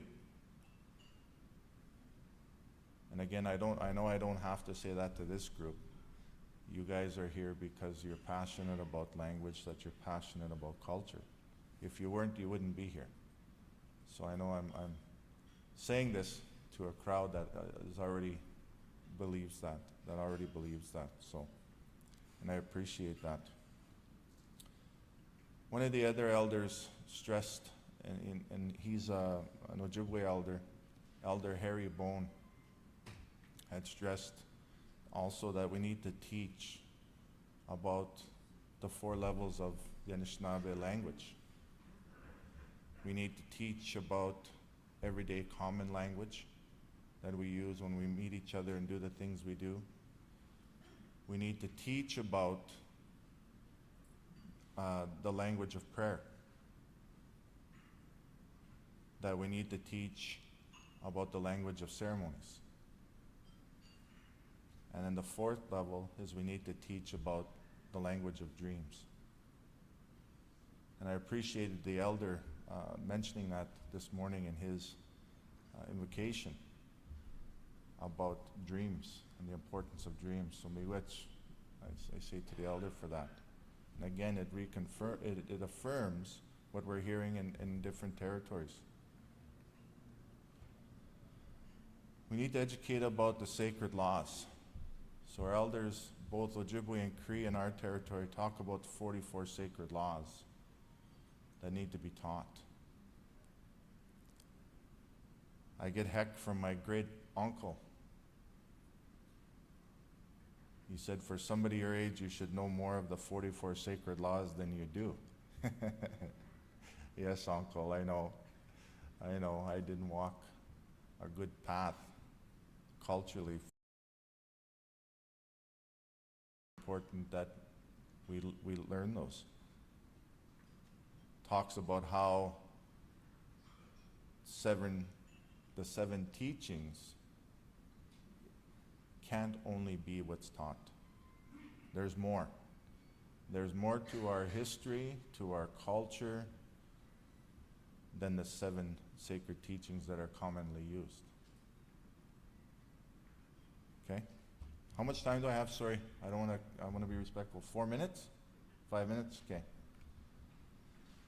So again, we have to teach or educate about First Nations responsibilities.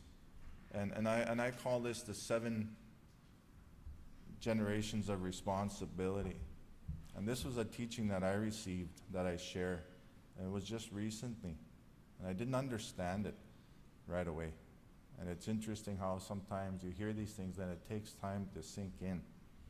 And I've heard different interpretations, and by no means do I state that this is right or the only way. There are different interpretations. This is how I understand it. Miwije kaijai, windamawan, kaije botaman. Okay, so I'll share this. So when we talk about the 7 generations of responsibility, and I was sitting there nodding because the elder this morning talked about our responsibility. And I thought, he's stealing my thunder from my little short presentation. But it's good. So if I'm in the middle, and that's me, my responsibility is to learn from my parents. It's my responsibility to learn from the actions of my grandparents. And it's my responsibility to know the history of my great-grandparents. It's also my responsibility to teach my children. De kinama do anije de mino madu nye mikana ngajnika dek. De mino bemartisit. De mino ishtiget. Right? That's our responsibility. Responsibility to share my experiences with my grandchildren, hoping that they learn from my experiences. I don't teach them, that's their parents' responsibility. But to share my experiences with them. And it's also my responsibility to leave a positive history for my great-grandchildren. So that is one understanding or one interpretation of 7 generations of responsibility. It's about responsibility. It's about our responsibility. Each and every one of us has a responsibility.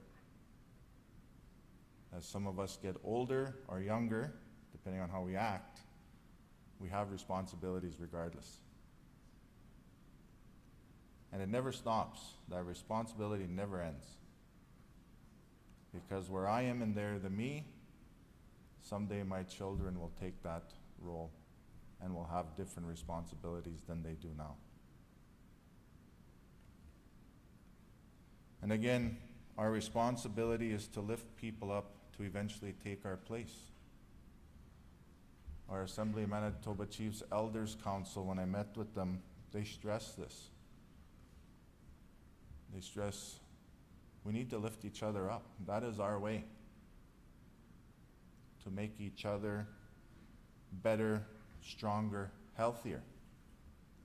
That's the First Nation way, our way.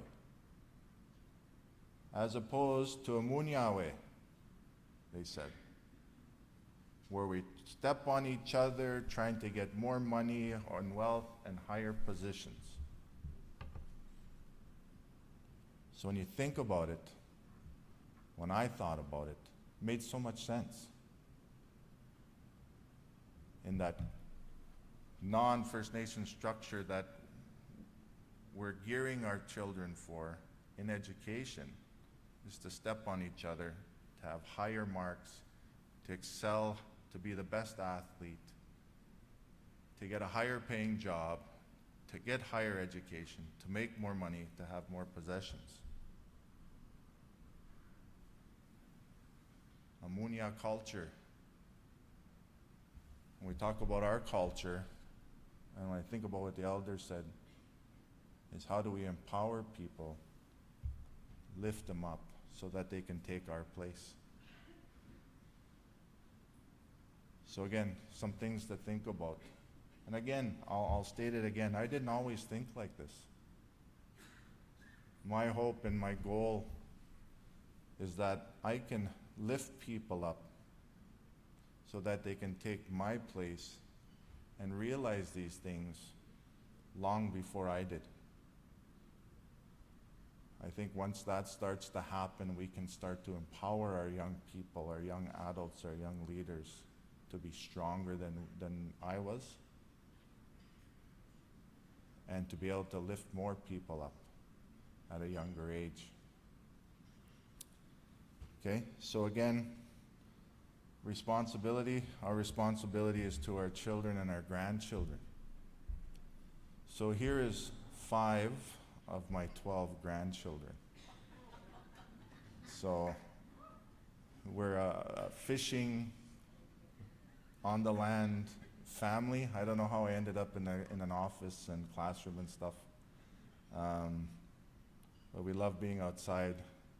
When I cook fish, I gotta cook about 30 or 40 pounds because they'll eat mostly fish. And they love jackfish. So again, our responsibility and my responsibility is to them. How much time I got? I need 2 minutes. So I was happy that I got this opportunity, and it's thanks to our MC for mentioning this. On the first day, he mentioned something. One of the very first things he mentioned in the morning.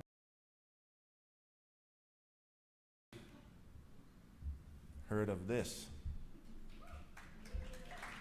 Anaguk Migading. Anishinaabe Star Wars. Meje wasa wede gijigong. In a galaxy far, far away. So I wanted to share this. I sat there with a smile because I had a small part in that film. And man, was it ever a great experience. Even though I wasn't, one of the main actors, I still had a part. And the running joke at the office is he tried out for Chewbacca and he didn't get it. Could be because I'm 6'5", but that running joke was he didn't get the Chewbacca part, but it's all good. So what I actually did was we had the world premiere of Anishinaabe Star Wars in Winnipeg. And I cheated and I took a little bit of a clip, and I'll share a little bit of a clip with you today. So sound people, as long as we're good with the sound. Aja?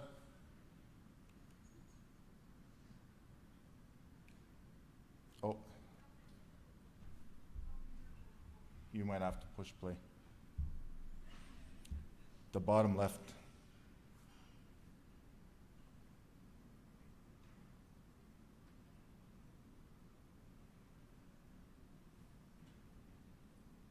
It's an embedded video, so you just have to push play. Hurry up, I don't want to steal their break.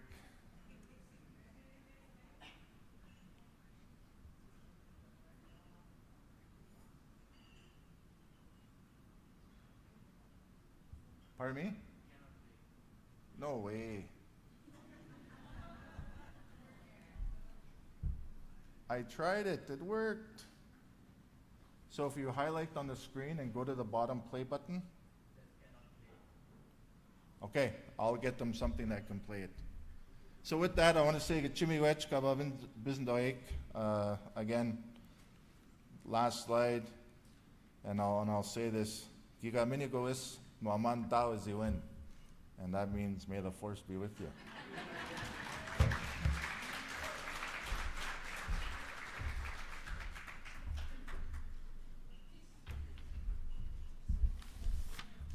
Oh, Jimmy Gwetch Davin, let's have another round of applause. Ho wa, that's what I'll say. Ho wa. That was really good. You know, talked about a lot of really good things, the big changes that are needed, things that need to be mandated and implemented. Talked about the BCR, Good Band Council resolution, put to good use there. Talked about the organization and all the templates and resources that he has. So I encourage you to look on up the Manitoba First Nations Education Resource Council to see the resources that they do have available.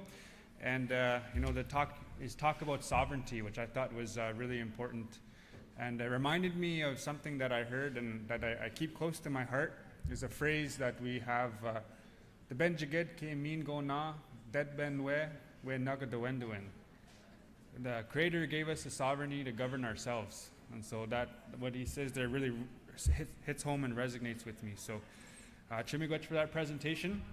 And once again, you know, I know everybody wants to go to different presentations, and so if you are with a group of people, I encourage you to split on up so you can attend the different presenters that are coming up in this next bit of workshops. So just to let everybody know where everybody is. In the ballroom, Mumpi in here, we have a presentation from Monty Magehi II, Ozao Gijigo Gnu, on Eshka Nishna Bemjik, a 2-week adult immersion program, and I have lots to say about that. Lots of positive things. You know, the one and only time that I've ever dreamt in the language was attending this program. So by the second week, I was dreaming in the language after attending this 2-week immersion program. So that's going to be happening in the ballroom. In Odin Room, there is a new pathway to qualifying as an OCT Indigenous Language Teacher. That's by Susan Wilkes and Joyce Helmer. So again, that's in Odin Room.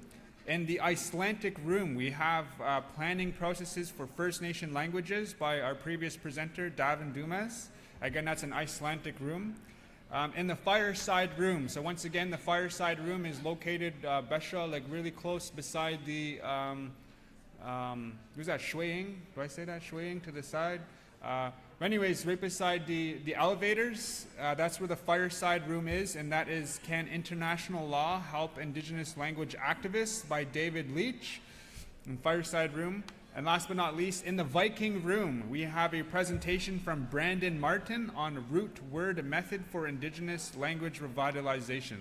Now, so those will be starting very shortly, so we still want to respect everybody's time for a break. But afterwards, everybody can make their way to their breakout sessions, and that will bring us to lunch.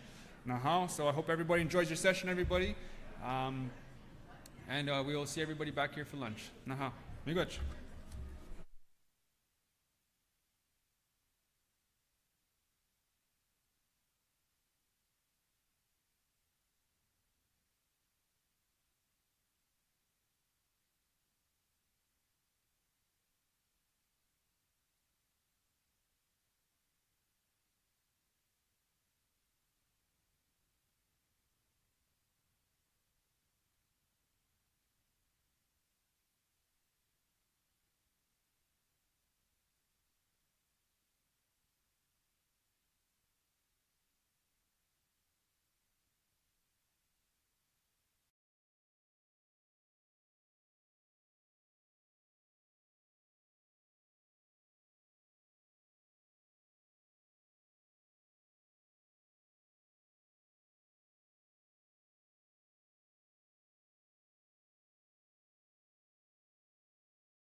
There she is.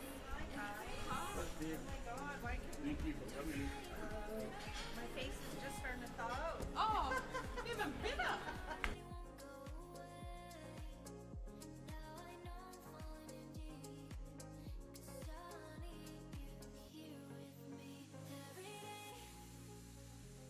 You say the word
how dash we match tame.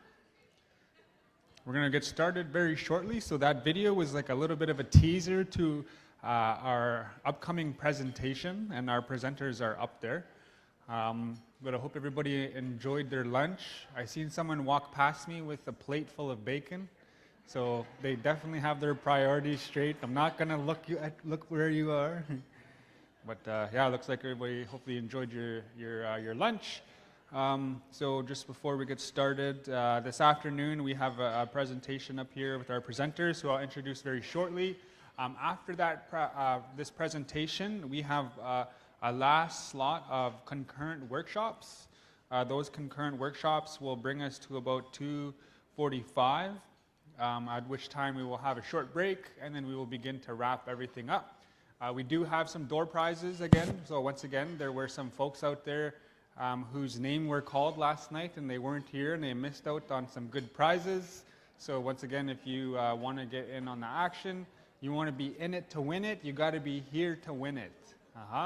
So once again, we will be wrapping up around 3 p.m. today. So 3 p.m. is when we're going to start our closing reflections, and then we'll hopefully be able to send everybody off by 3:30 today. So I guess what I'll do is I'll start off with an introduction. So this is a group here. They'll be presenting on the Matawa Wakatera Language Revitalization Program. So, woo, people in the back, got some fans out there, yeah. Oh, got some fans in the back. Look at that. Get some autographs, eh? Yeah. Sign my name tag. So first up, starting up on your right, is going to be Dr. Michael Graham. Dr. Michael Graham Lamerton Nigel Tumata Graham is the Indigenous First Nation of Aotearoa, New Zealand, and is known as Maori. In 1994, he was accepted into the Diploma of Teaching program at Massey University College of Education in New Zealand. Between 1994 and 96, he started immersing himself in unique delivery methods and techniques such as Montessori, teaching-centered method, and mainly accelerated learning. In 2008, Mike returned back to the classroom to teach Maori, and he did so until 2011. In 2009, he was awarded a Bachelor of Education through another Indigenous university, Te Wera Wanang. Say it. Awanuiarangi, Te Wānanga o Awanuiarangi. There we go. This is an Indigenous university. He was employed there at the college to encourage and assist Maori teenage students and students with disabilities with their learning. So in 2017, Mike was approached to assist with the language revitalization program at the Matawa Education in Thunder Bay, which he humbly accepted, and where he is employed now as an Indigenous language revitalization specialist. Let's give a warm welcome, Mike Chimigwech. Next up, we got Dr. Eroha Watene.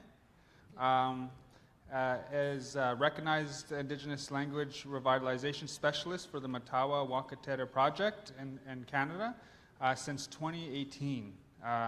Aroha's focus has been to guide and mentor the development of a conjoint certificate diploma servicing 3 Indigenous language curriculums unique to Matawa First Nations management, development of student and tutor resources alongside community language specialists, and implement the program into First Nation communities. So just a little bit of background. I'll read this background here. In 2012, former Chief Johnny Yellowhead of Nibenamik First Nation visited New Zealand, and upon his return shared information about the language initiatives using accelerated learning techniques with the Matawa leadership. A formal request for assistance was made to Dr. Rongo H. Wetere to assist the Matawa chiefs and their communities in revitalizing their languages using the same pedagogical approach. So as a result, their team were responsible for the development of a highly successful language revitalization project to help to bring about legislation that recognizes the Maori language as a second official language in Aotearoa. So welcome. Let's give another warm welcome. Round of applause. And then last but not least, we have Stephanie Shannon Rich, who is from, it was Ojibwe of the Loon clan and is a member of Long Lake 58. Stephanie is from Nakina but moved to Thunder Bay where she currently resides since she was a small child. So her husband to be has a happy home birth children of our birds and gentle giant rescue dog named Miko. So Stephanie enjoys traveling, hiking, exercising, and making memories with family. Professionally, she is registered as a social work and registered holistic nutritionist. Currently, Stephanie is the Youth Inquest Manager who oversees the after-hours student support department, which includes the Matawa Safe Sobering Site, Matawa On-Call Service, and the Matawa Student Outreach and the 7 Youth Inquest.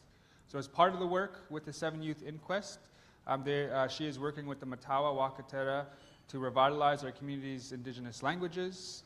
Relearning Ojibwe is a personal goal of hers, and has mentioned that she has lost too many that she could be able to speak to while they were alive due to not being able to speak her language. So Stephanie has been at Matawa Education for 8 years, is a certified Indigenous harm reduction trainer, a mental health first aid trainer, and an applied suicide intervention skills trainer as well, also known as ASSIST.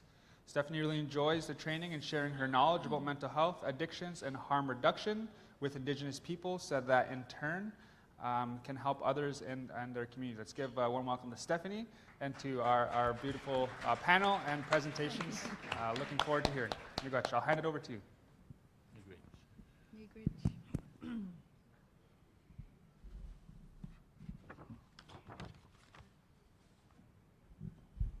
Bonjour, everyone. Stephanie Rich, Indigenous. As mentioned, part of my work with the 7 Youth Inquest that happened here in Thunder Bay. A big part of the recommendation that the jury made to Matawa was for us to help our communities with preserving and revitalizing our languages. So we're so happy that we have Matawa Wakateri to do just that.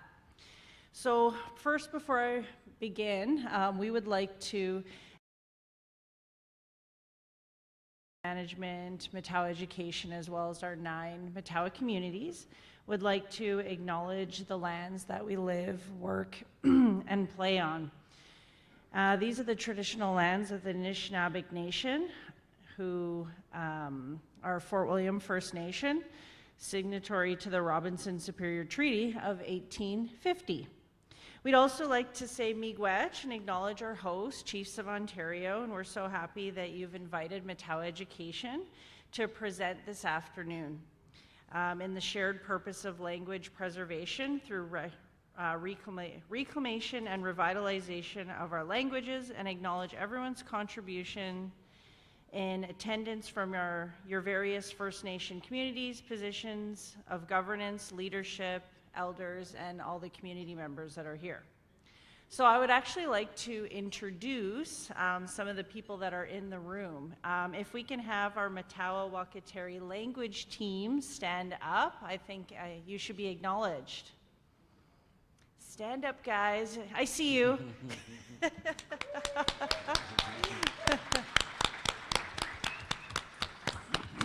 I would also like to acknowledge some of our leadership here from Matawa in the room. I see a couple here walking in. So Enos, I see you over there, as well as others. So Katie, our manager. And then we also have some really special students here. I know I was hugging one already. So if you are a student of the program, please wave or stand up if you feel comfortable. Yeah. Patricia. Oh, and our tutors as well, if our tutors can stand up too. I know that you're here as well. too shy. Our tutors are shy, but they're awesome people. But yeah, you can see that it takes a lot. There's a lot of involvement at different levels in order for this program to work and to really make a difference and an impact and to help, our students ultimately, relearn their language. So our presentation is titled Matawa Wakateri, which means a fast-moving canoe on the rivers that merge. This project title signifies the relationship between our two nations, the Anishinaabe and the Maori, in revitalizing our Anishinaabe languages, Ojibwe, Oji-Cree, and Cree.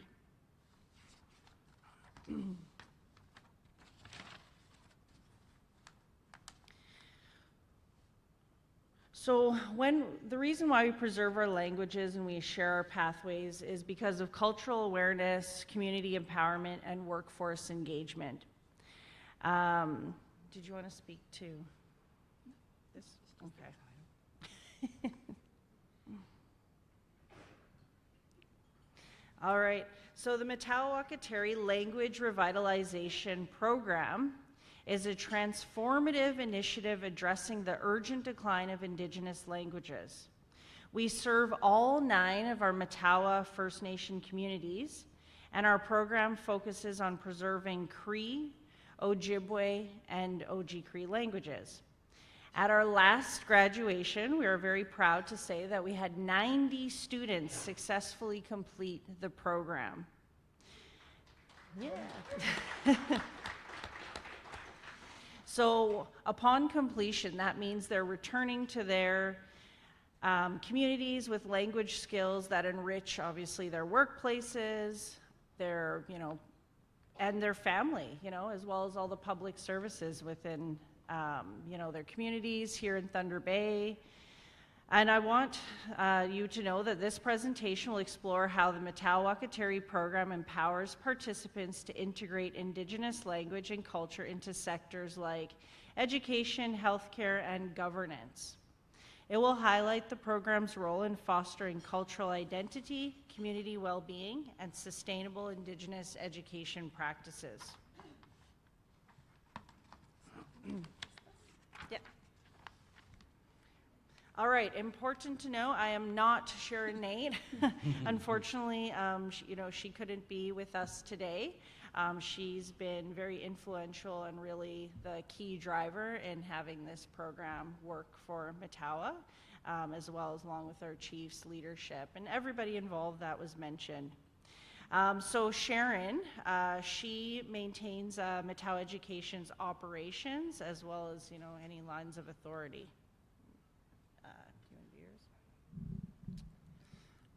Kia ora, bonjour, aroha Indigenikas.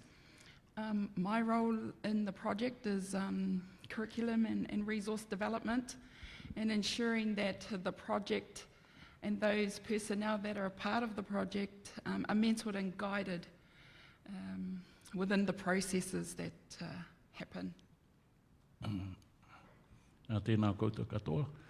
Bonjour, Mike Graham, Disney Cuz. And my role in the program and the project is as the methodology trainer. I train all the tutors, the assistants, staff in the methodology that is used to teach the program. And I also take care of all delivery. So all the classes and that happen out there, I lead those and just make sure that they're all functioning. And I'm also the training mentor and guide. Miigwech.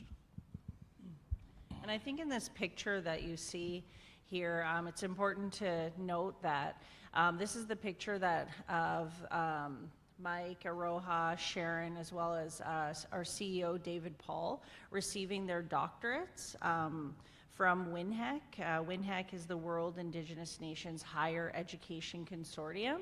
So at their AGM, which happened, I feel like it was just yesterday, they received honorary doctorates for the work that they're doing with Matawa Wakateri, so very proud.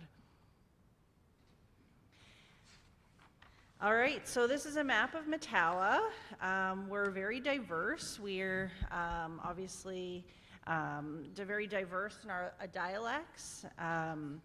We're a tribal council consisting of many different departments. We work in education, but we have things like health, social services, you know, all different types of departments, infrastructure, you know, information technology, all different types of departments to help our people who are in our 9 Matawa communities, as well as here in Thunder Bay, because we have a large population here in Thunder Bay as well.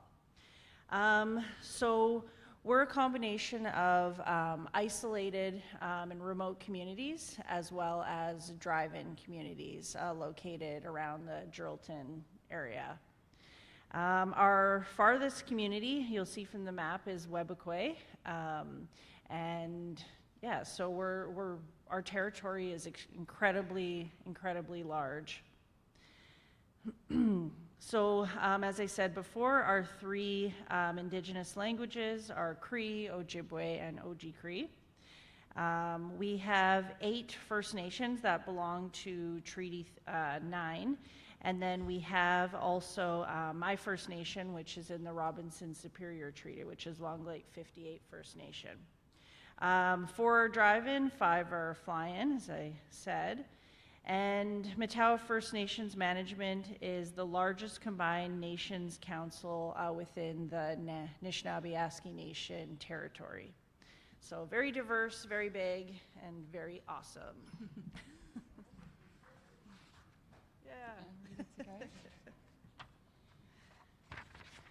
All right, so we couldn't build this program if it wasn't for the support of the chiefs. So you're going to see our resolutions further, but we have a lot of chief support, you know, leadership support in developing this program. And one of the lines we really build upon is that this program is a nation building tool.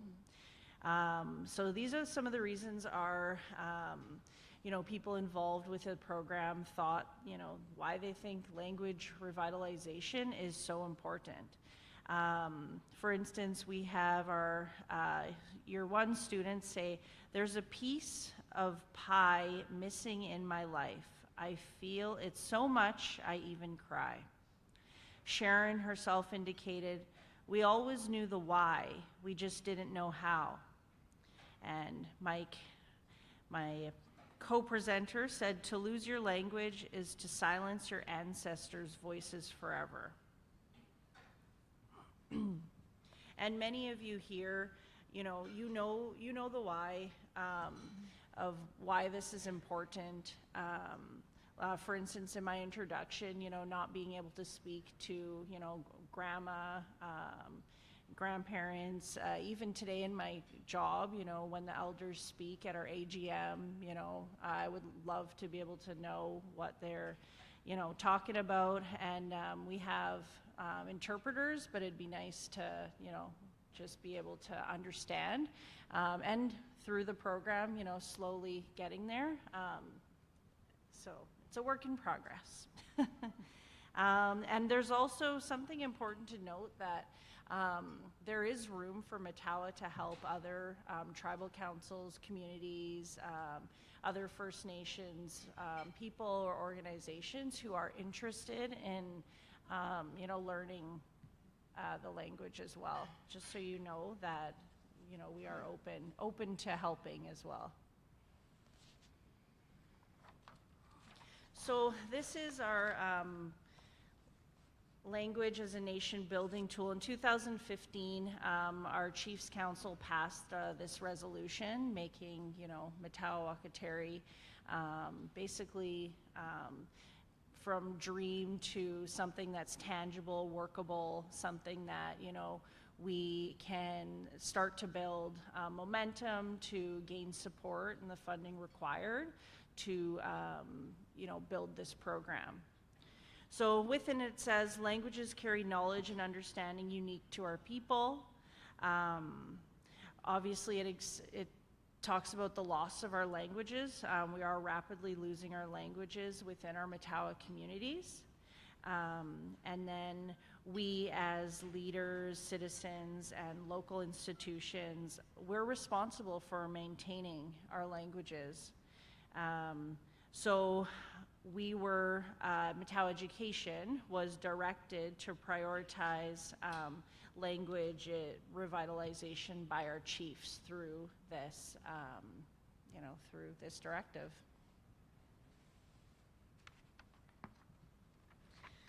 So, in 2012, this is kind of where, so this is a lot of work, it's a lot of background work, but this is kind of how it all started.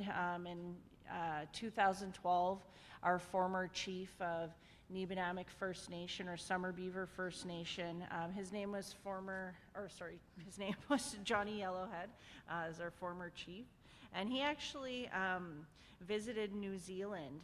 And upon his return, he shared information with Matawa leadership about a Maori language revitalization project at a fully accredited Maori university.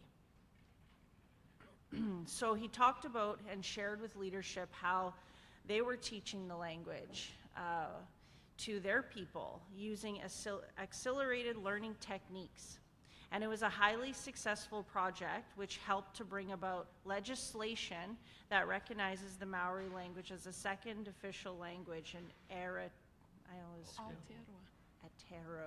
I'm sorry, New Zealanders. Sorry, Maori. New Zealand.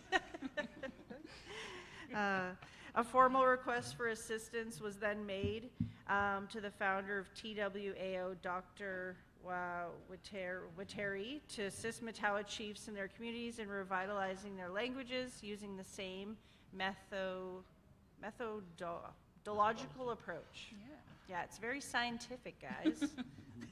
They'll tell you how it all works. Thank you, Stephanie Miigwech. So you just heard the why, and you would have heard a lot of why language is important. We're bringing to you an example of how, so how we're actually revitalizing the language. So this is reconciliation in action. So how we, as Matawa First Nations management, are revitalizing our languages. We have students highlight that it is our job for the next generation to retain our languages. It's something that nobody can take away from us. So the power is within your own hands and hearts and minds. Strategies will only work if created with those for whom it is intended.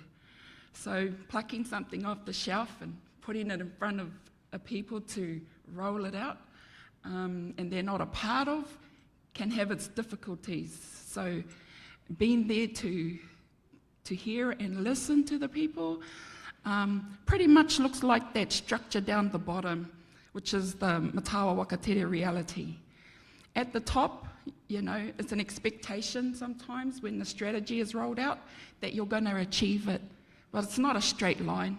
It's pretty much sometimes how your mind might work. You go round in circles reflecting. So to roll this program out, we did it in phases, 4 phases. The first one being the structure itself, looking at human resources, who we need in the project to develop. Then phase 2, to develop the actual curriculum itself. And then reaching high for accreditation, what does that look like in phase 3? So a lot of in-between managers and leadership, as well as those in the middle who are actually developing the programs alongside community members. And then the task of rolling it out into the communities. And all personnel involved, we're from Matawa First Nations.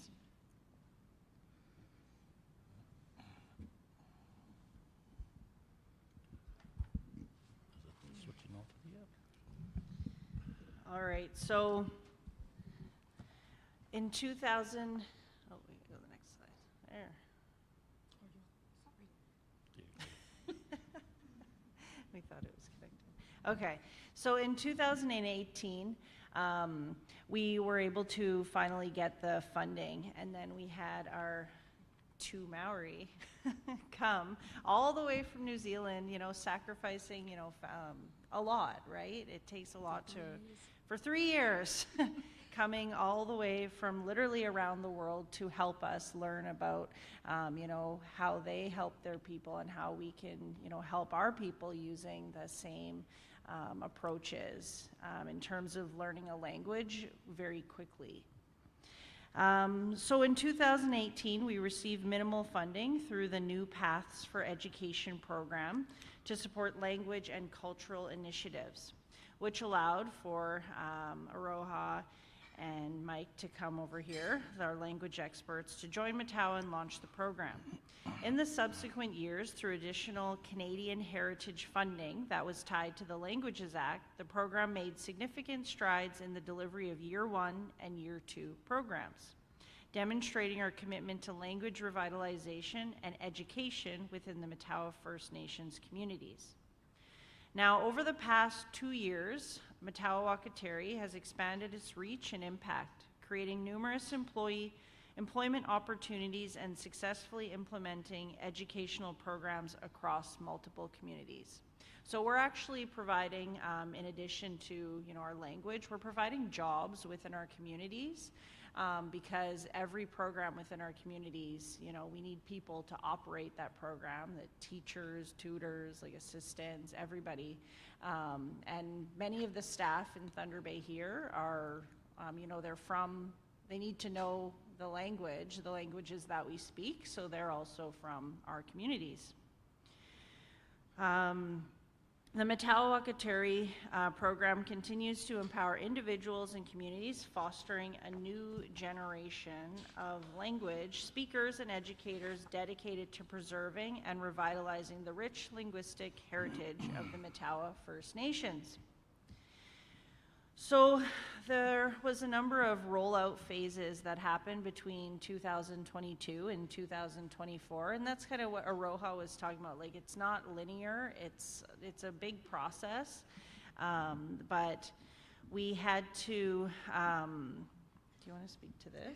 Yeah, you do. You're better at that. So once we were ready to roll out in 2022, obviously we had received funding to do that. We had to recruit, and part of that rollout phase was looking at the expertise within our own team, pulling people in from other departments to help us, because we were still a small team, and that was to review and plan trainings. So, you know, create a letter of intent. That was paramount for our communities to understand what was going to happen in their communities. Hire Indigenous language specialists. These are the ones that help create the content under our guidance, and put them through full training. And when we say full training, Mike will elaborate on that.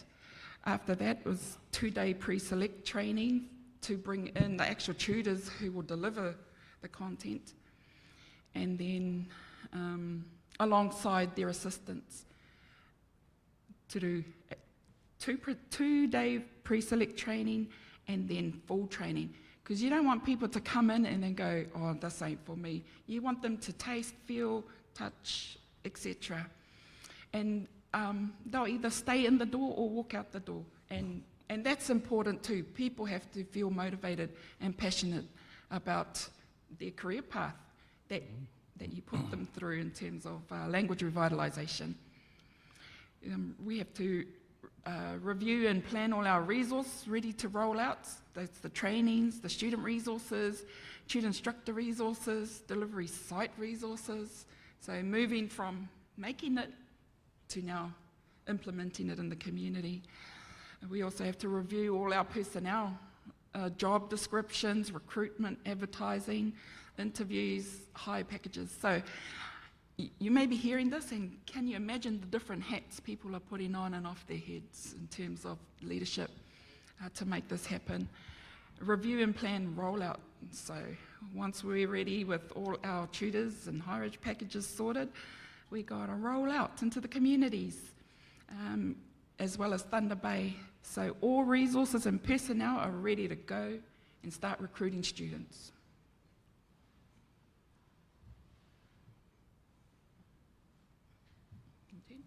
Yes, so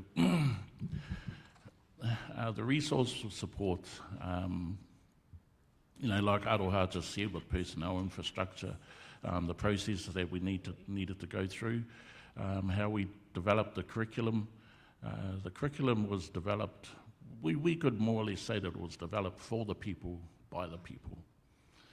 We got feedback from our communities on what they wanted to learn and how they wanted it to be done, and then we created a curriculum from all the feedback that we got through surveys and things like that. Once we developed the curriculum, we got into training and development and delivery. So the training was more or less working out how things work here. We knew that back in New Zealand we had our model of language revitalisation. We had our model of the methodology, but we also knew that it may not work here like it did back home. But the only model we had to use as an example, I suppose, was our New Zealand model. Yeah, so it's a methodology that's been tested and trialled. It's been used back home. It helped to revitalise our Māori language. Our Māori language was on the verge of collapse, probably back in the 1980s, going into the 90s, and that our Māori language was nearly on the verge of collapse in a lot of places, and we needed to do something, and Aroha and I worked together way back then to help with the revitalisation program back in New Zealand. So that methodology that we used and the model that we've used is what we've brought here, because we are hoping that what happened in our country will be the same here and will happen here. We're not saying that it's working well back home in New Zealand. We still have a long way to go, but we have made giant strides with our language and revitalising it, and we are hoping that that happens here. We have marketing and recruitment too. We don't have a marketing department yet, but so like Aroha said, a lot of us have to take hats off and put on another one to go and work in another department and all that, and that is what we did too with marketing and recruitment. We had awesome help from our tutors with marketing and recruitment too, especially with one of our tutors, Sarianne Fiddler. She was really good in creating some really good marketing material for our program, and she helped us a lot. Yeah. So we moved on to so this is how the program was taught. Our methodology and our curriculum, they go hand in hand, they walk together. Okay, the curriculum can't work without the methodology, and the methodology can't work if it doesn't have the right curriculum to go with it. We use a lot of accelerated learning techniques from around the world. So you can see that we too, back in New Zealand, when we couldn't find the answer to how we were going to teach people to learn our language, we stepped outside of our country and went around the world to look as well. So that is what Matawa did as well. Matawa looked around the world when they couldn't find the answer where they were, and they ended up in New Zealand and we ended up here. So the methodology, we use a lot of accelerated learning techniques. If you don't know what they are, they're exactly what they are. They're techniques that accelerate your learning. So a program that might last 2 years, using accelerated learning techniques, we can do it in 1 year. We can do a 2-year program in 1 year, a 3-year program in 2 years or 1 year. Yeah, something like that. A lot of things, other concepts that we use, power of thought. Okay, that's putting positive thoughts into the students' minds and that, so that they understand that where they are, they're learning in a safe place, they're learning in a safe environment. Okay, we focus on how students learn through learning preferences. We make the whole journey fun and relaxed. The activities and a lot of the assessments and that are user-friendly, so they're not big 5,000 word essays or things like that. Some of them are just checkboxes, and some of them are just people talking to each other. And that is where we come to. The program is based on speaking the language, not writing the language. So we encourage the students to speak. It's no good having a language in a book. The book can't talk. The book can't breathe life into the words that are inside it. Only we can do that. And only we can do that by ensuring that the language and the words that we speak, they start through here and they work their way up through your soul, through your heart. They gather love through your heart, and then they go through the breath of life in your lungs and come out of your mouth. And that's how you bring your language to life. Because your languages are living languages. They're not just words we speak. So we encourage speaking of the language, and that is our goal, is to bring speakers of the language out. Student evaluations, we also have student evaluations. That is how we grow in the program.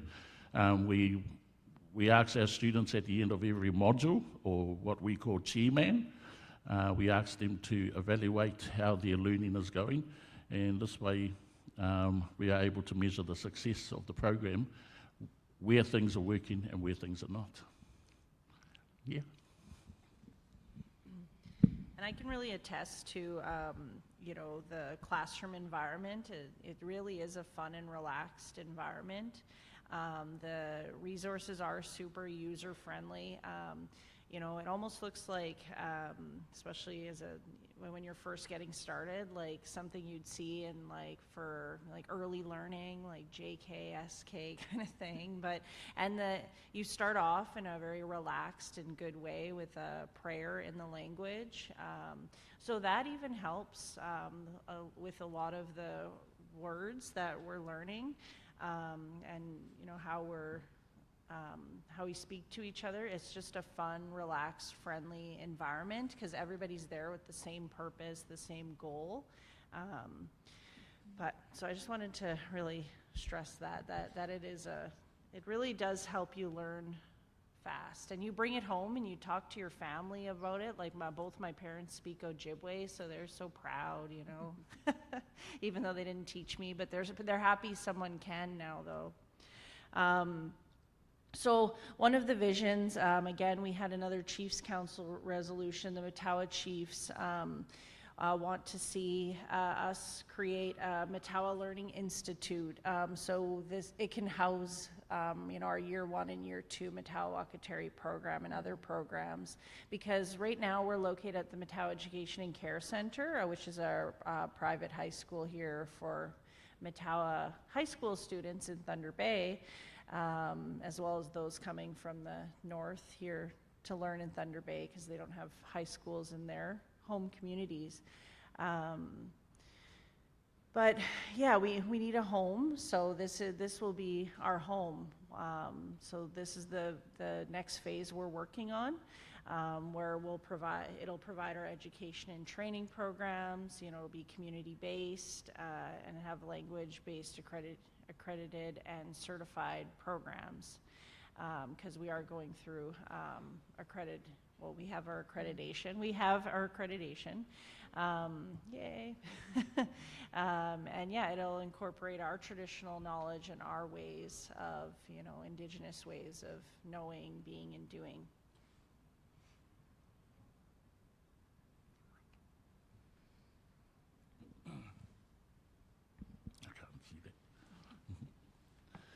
Okay, so community empowerment. Yeah, how do we empower?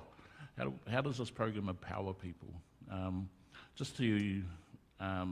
So the person you see in the picture there, she was one of our students, and she is now one of our tutors. We empower people to say that, you know, you can be whatever you want when you start learning your language.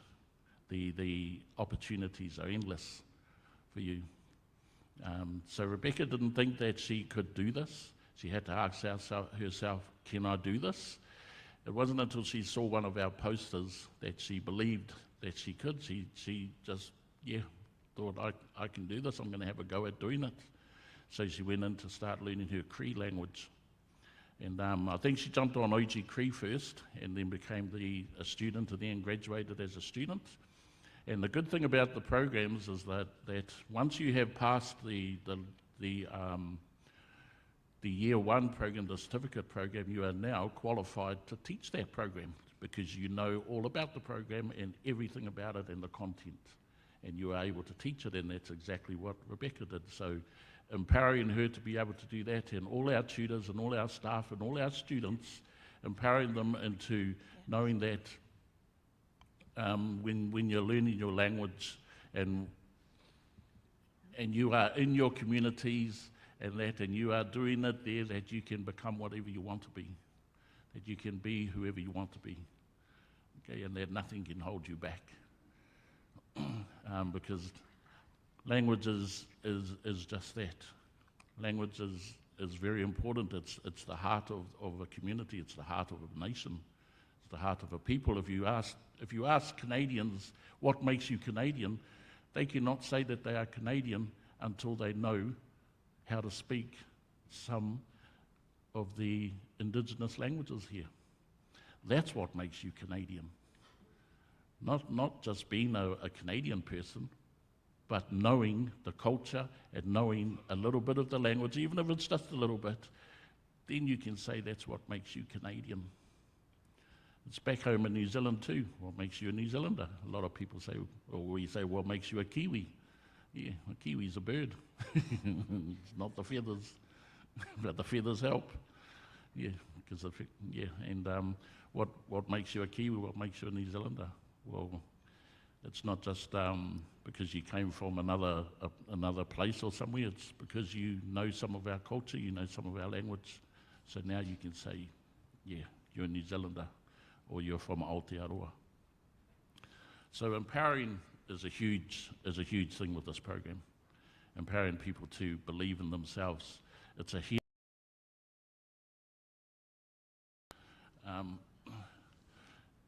I know we say that language connects us to nature, but what does that mean?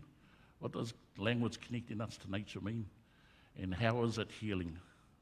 I'm going to share a story with you all that that I did back home in New Zealand, and how powerful a healing tool language is. I used to live in a place called Te Mawhai back in New Zealand, and in the corner of our backyard we had a peach tree. And there was a time in the season there where I started seeing the tree and it wasn't producing many peaches. And then we got to a season and it didn't produce any at all. And I saw that it gave no fruit at all. So I went up to it and talked to it. I spoke to it in our language. In my Māori language, I spoke to it and said, excuse me, your job is to produce trees. My job is to keep everything around you tidy and to make sure that you get watered and all that. And but then I realized that the tree was standing in the corner on its own, so it must have been feeling lonely. And I said to it, if you produce fruit and give us fruit, then I will speak to you every day. And lo and behold, the next season, fruit was falling on the ground and all that. And I knew that the tree had learned, and that is the power of language, and that is how language heals. If language can do that to one tree, imagine what it can do to a nation of people. Yeah, miigwech. Yeah, it's important. Yes. For healing, being, First Nation, we know that there's a lot of healing that needs to take place within our communities. I've lost a lot of people in my family and my communities, our students. So, recent research, and, we know this, suggests a strong link between the use of Indigenous languages in our communities and reduced rates of suicide. In one study, the suicide rate was virtually eliminated when the majority of community members used their Indigenous language. The importance of adults learning or relearning their language in this project addresses the link between language and social issues by strengthening, the self-esteem, their identity, their confidence, also being a role model to their family and their communities, and also helping with effective decision-making in life and then any challenges they may face. And I guess this picture says it all. Out at our very first language graduation called Oshki Machita, A New Start, and it had taken three years before we could get to this stage, because you understand when you get funding, it comes at weird times sometimes, and you have to sprint, and that's what tere means. Not only are you learning fast, you have to move fast as well. And so I'm just going to share some of those highlights and challenges and possibly solutions. So what does empowerment and transformational success in action look like? For me, it was seeing smiling faces at the grad. You're all aware at some of the struggles our communities go through, and so seeing their heads lifted, that brought a smile to my face. We can share stats, but I guess the qualitative stuff you don't really get to see or hear because it's in the communities. They rather speak than write, all of that type of stuff. So we try and grab as much qualitative insights into how the program is doing for students, for tutors, because being a tutor is not only sharing the language, there's all this other administrative stuff that goes on, but we do say to our tutors, the main thing is you're teaching the language and you can hear your students speaking it.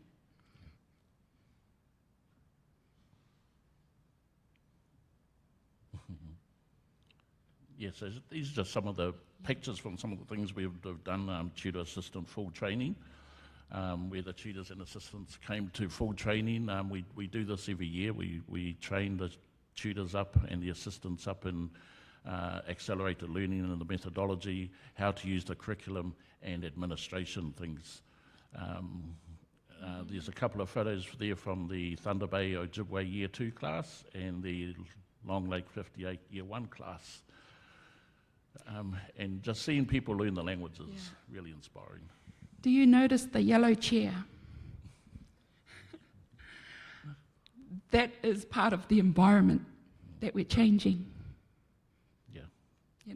Colour is important.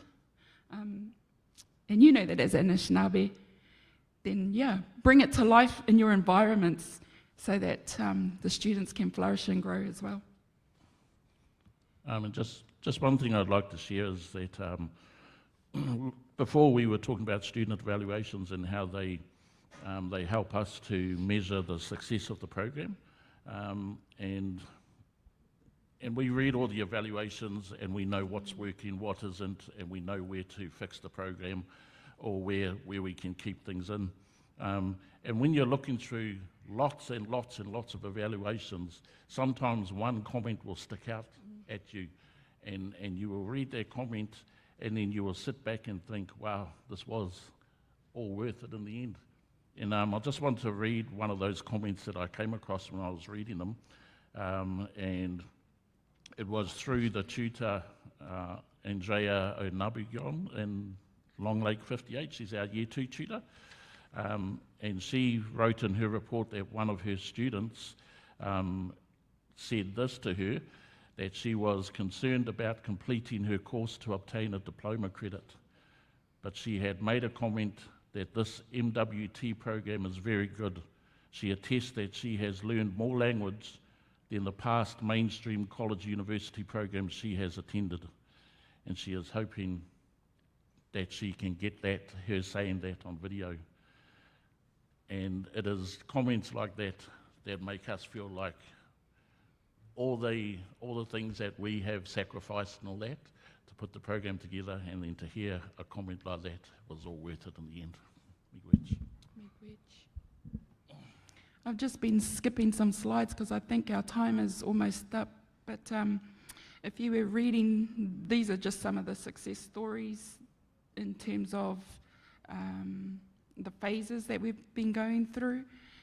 And probably at the bottom there, accrediting the sites and program through the World Indigenous Nations Higher Education Consortium, WINHEC. We've achieved that and able to maintain that for the next 10 years. Yeah. Yeah. All of the challenges. Oops. We're going to skip. Yeah. So we're going to go to this one here. Just click it one more time. I'm going to go to here. Yeah, look, roller coaster. Ooh. Yay! Yes, I don't think you want to ride this one. This is the coaster of challenges. So you may think that, yeah, this program has challenges. Was it challenge-proof? Oh, no, but no ways, by no means at all was this a straightforward program. We had lots of challenges in this program. It was like riding a roller coaster. You know, we had times there where we were like, woohoo, and then we'd fall down a thing and we'd go, oh no. We'd start screaming, and then we'd go around curves and then in circles and all of that, and through corkscrews and all those kind of things. And those were the kind of challenges. The challenges were things like finding sites to deliver the program in our remote communities. Yeah. There's just nowhere, you know, there's just not enough buildings to be able to do that. So a lot of our classes were delivered in the evenings. And then we had other things that being delivered in the evenings during the middle of winter. It's not a very nice time to be walking to your class or driving to your class. So we had lots and lots of challenges that presented themselves to us. So it's been like on a roller coaster, but if you keep riding that roller coaster, sooner or later you get used to every curve, every bump, every up and down, round and round and all that. You get used to it and it becomes a good ride in the end. But we all know that the ride comes to an end. And we know that the roller coaster ride comes to an end, and when it does, you get off, you walk away and you go, wow, I did that. And you rode that. You rode the coaster of challenges and you beat them. Yeah. I think one of the challenges for us as people, no matter what Indigenous race you are, is making language learning a priority in the workforce. So we know as educators we want everyone to learn their language, but as leaders, that's where you can help. You can say, okay, professional development, 3 hours a week, 6 hours a week, it is a must and it is part of who we are until, you know, the roller coaster smooths out again.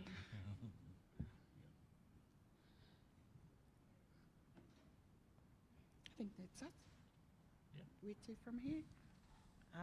Basically, we need to own and govern our own universities. So that's where we're going with this, in a nutshell. Yeah. Self-empowerment, you know, from the grassroots.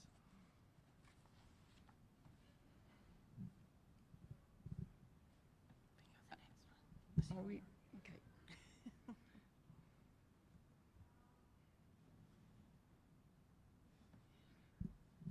So where to from here? We have to keep those who are in power with legislation, hold them to keeping their part of the bargain in action. So the Indigenous Language Act emphasises the importance of recognising and preserving our languages as a crucial aspect of reconciliation. Keep reminding them of that. Keep sharing these stories, your roller coasters, and partnering with different people as well, different organisations. It highlights various historical factors such as discriminatory government policies, practices. Keep your voices loud in those spaces until it changes. Government policies and practices that have led to the erosion of Indigenous languages.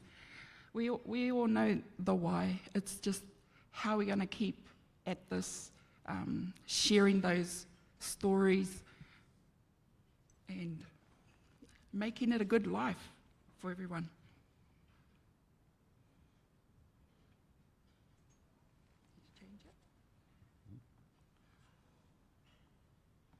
So we do have a rationale for continued support, given that, you know, we're not out of the woods. Even though we've been at this for 8 years, we've had rollouts of programs over 4 years.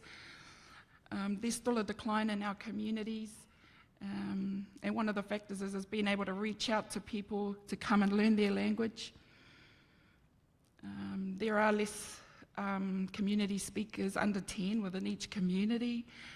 Some have they're down to 1 or 2, and the revitalisation of the languages is a priority.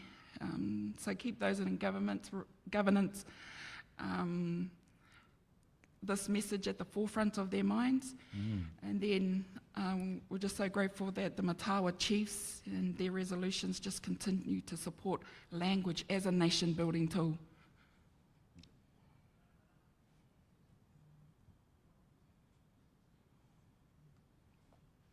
There, because we're here at this Chiefs of Ontario gathering, you know, advocate for funding those in leadership, gather letters of support, and continue policy advocacy and awareness and promotion. Because you have your leaders at the top, you have your middle people trying to deliver the language, they need support, and then you have your grassroots people who are trying to teach the language. So we're all working in.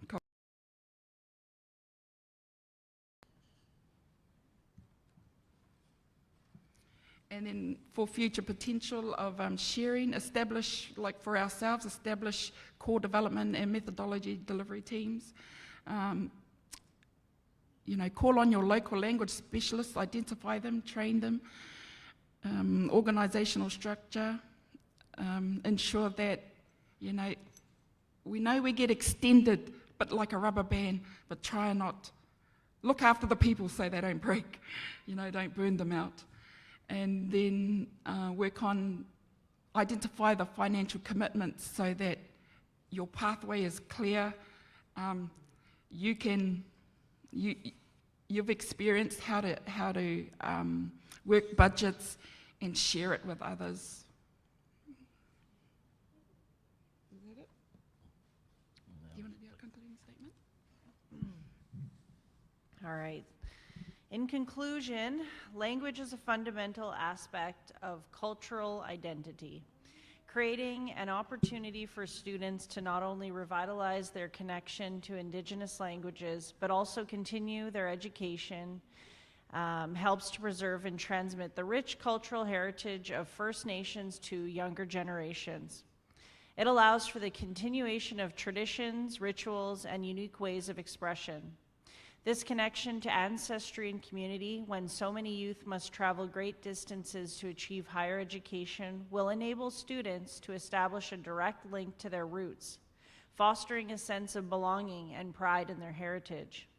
Language serves as a common thread that binds individuals within a community.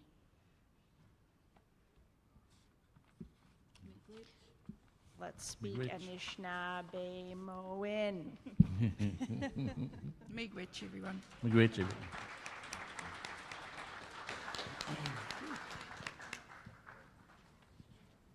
Any questions? Awesome work. Thanks for your presentation. Yeah.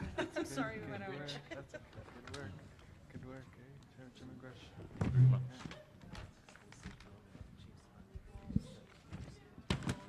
Awesome, everybody. Let's put it together one more time for the Matawa Language Revitalization Team, Wakatera.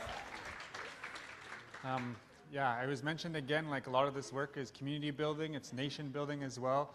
Seeing the different communities work together under this language initiative is really important, and I think that there's lots that we can learn there. So I'm sure they'll be around. There'll be ways that you can connect with them and continue any type of conversations or questions that you may have. But we're very grateful for you coming to share and for all of your work. So Aha, Kamanochagam. Good work. Aha.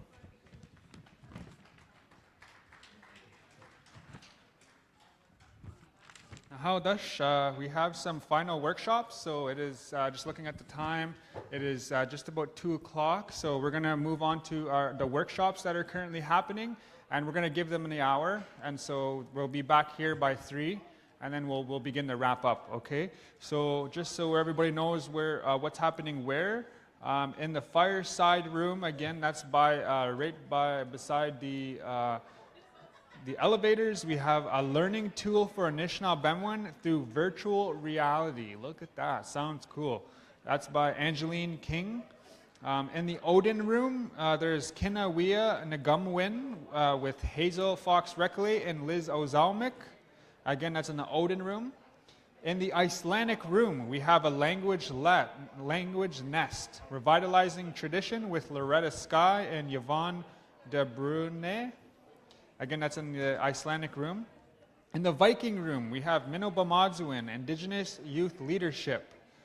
Nika Guthrie, as well as Alexa Sagachoe.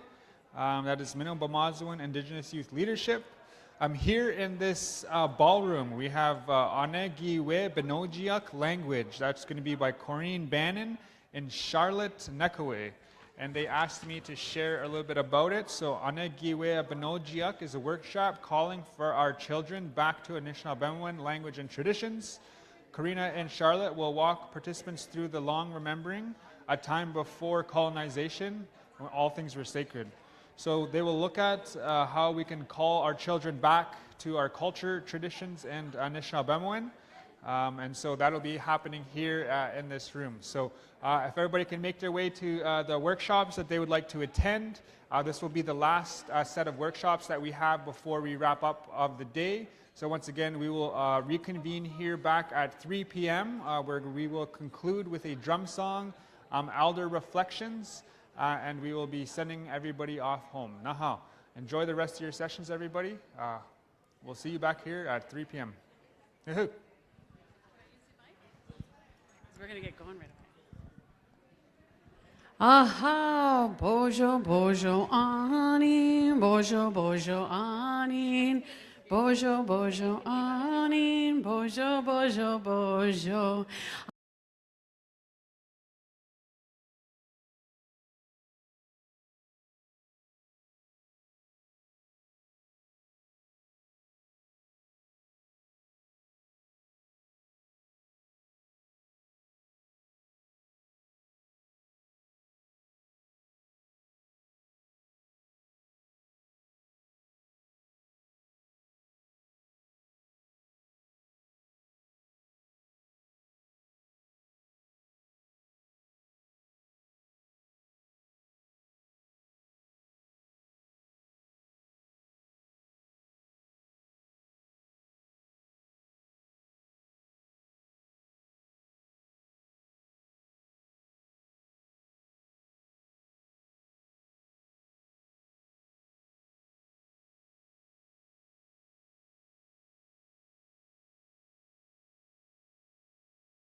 Naha Bojo Kanuia, welcome back.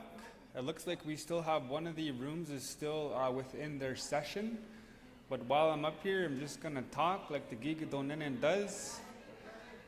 But yeah, just some really good reflections on all the great presenters that we had. A lot of really good words that were shared. A lot of really good content as well.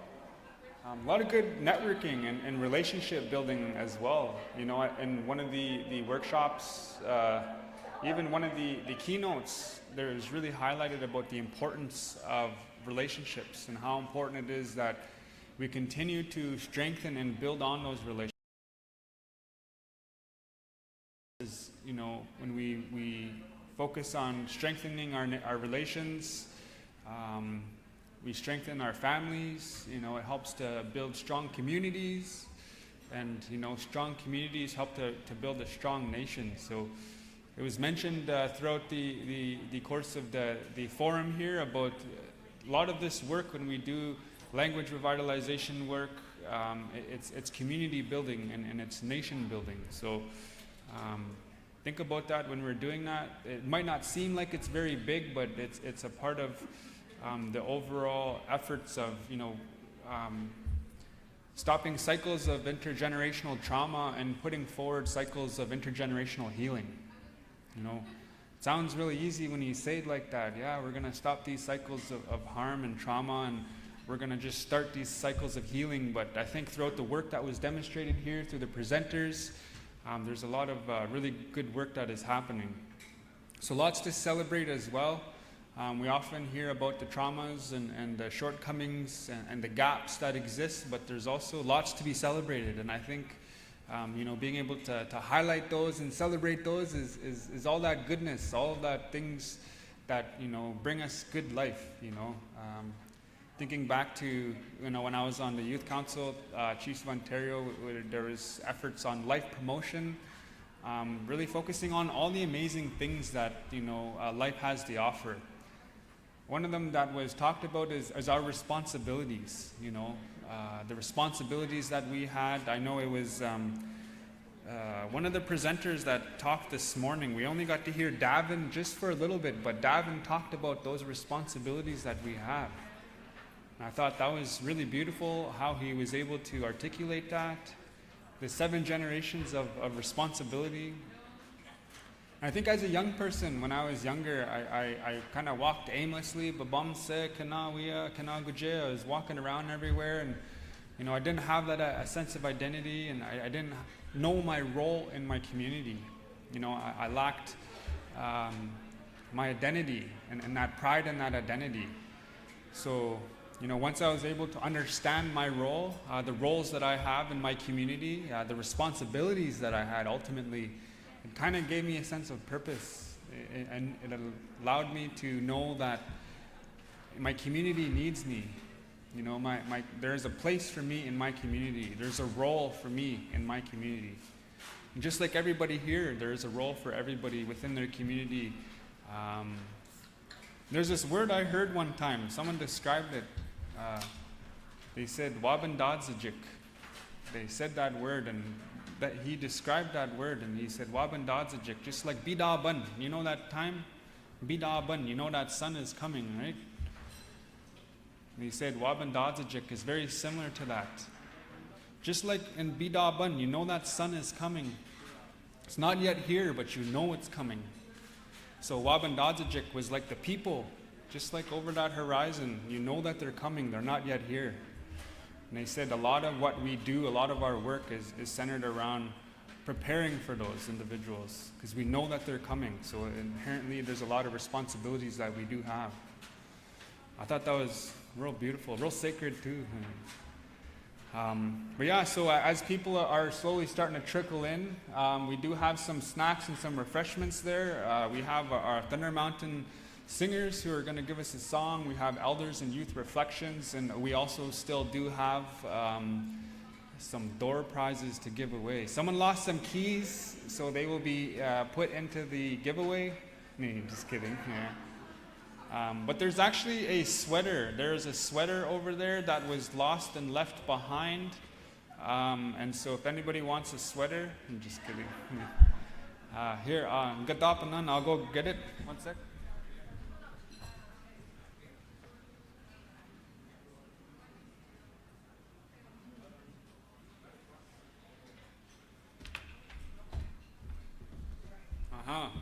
This nice sweater here. I feel like I'm promoting this sweater here. I'll put it on, I'll try it on, things like that.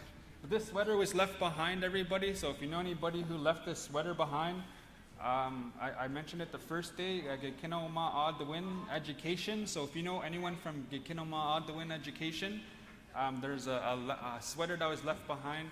It's a nice sweater, I'll say that. I don't know what to do if no one grabs it.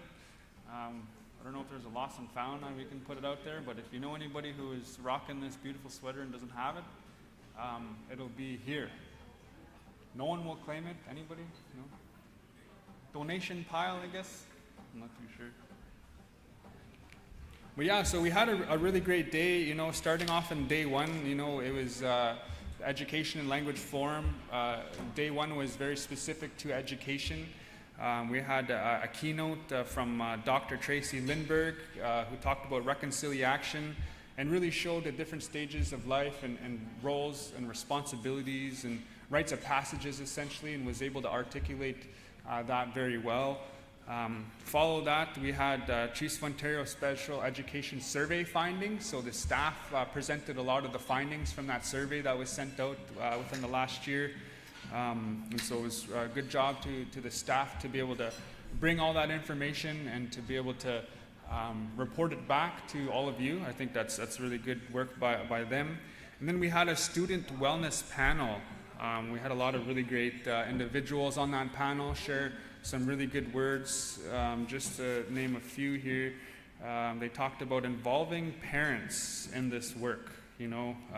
Normalizing the conversations around mental health, talked about holistic health as well, making sure we have access to healthy food, supporting people's physical wellness as well, as it's all connected, things like that, and meeting students where they're at. I think that was a big thing. And often we do top-down approaches, and so they said, well, you know what, Gikwejamak, ask them what they want, ask them what their needs are. And I think that was a very important one, because they know best. The young people know their lived realities better than we do. So if we include them in part of these decision-making processes, we can ensure that the solutions that are that come up are informed by the people that they're actually willing to serve. So I think that's super important. So to all those people, the individuals, whether it's your First Nations, your schools, your tribal councils, any type of education authorities, is make space for young people.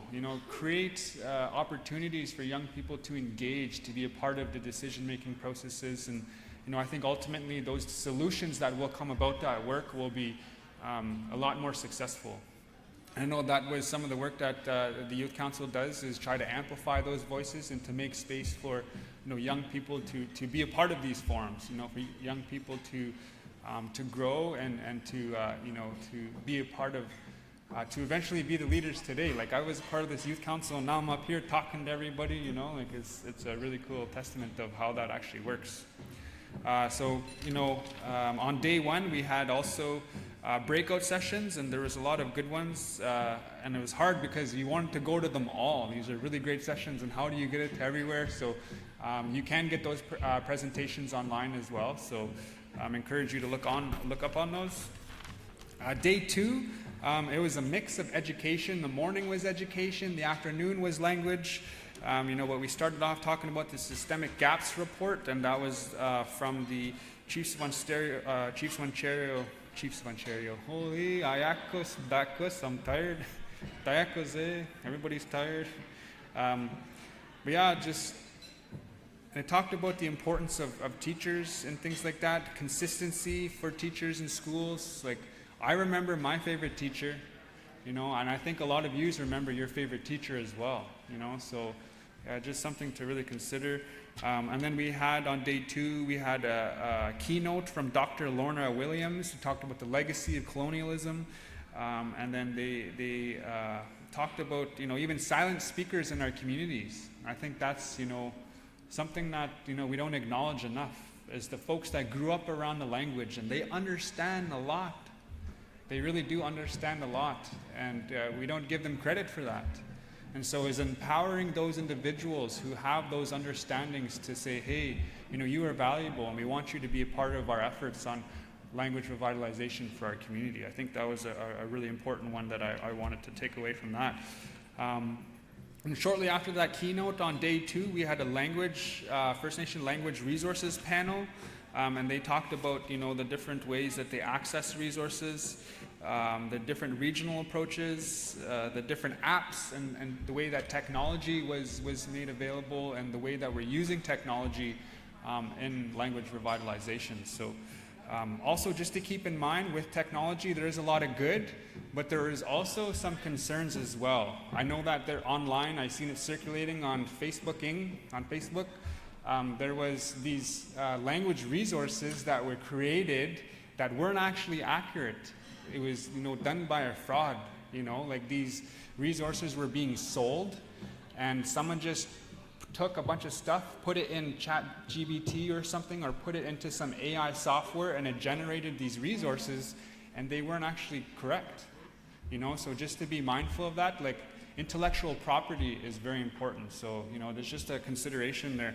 But there is a lot of good that we can use in terms of the technology that we do have available, and advancing our efforts around language revitalization as well. So, and then to wrap up day 2, we had a really great mix of individuals. So some of those presenters from the language resources panel, we got to go more in depth into some of their areas of expertise. So, and that was how we wrapped up day 2.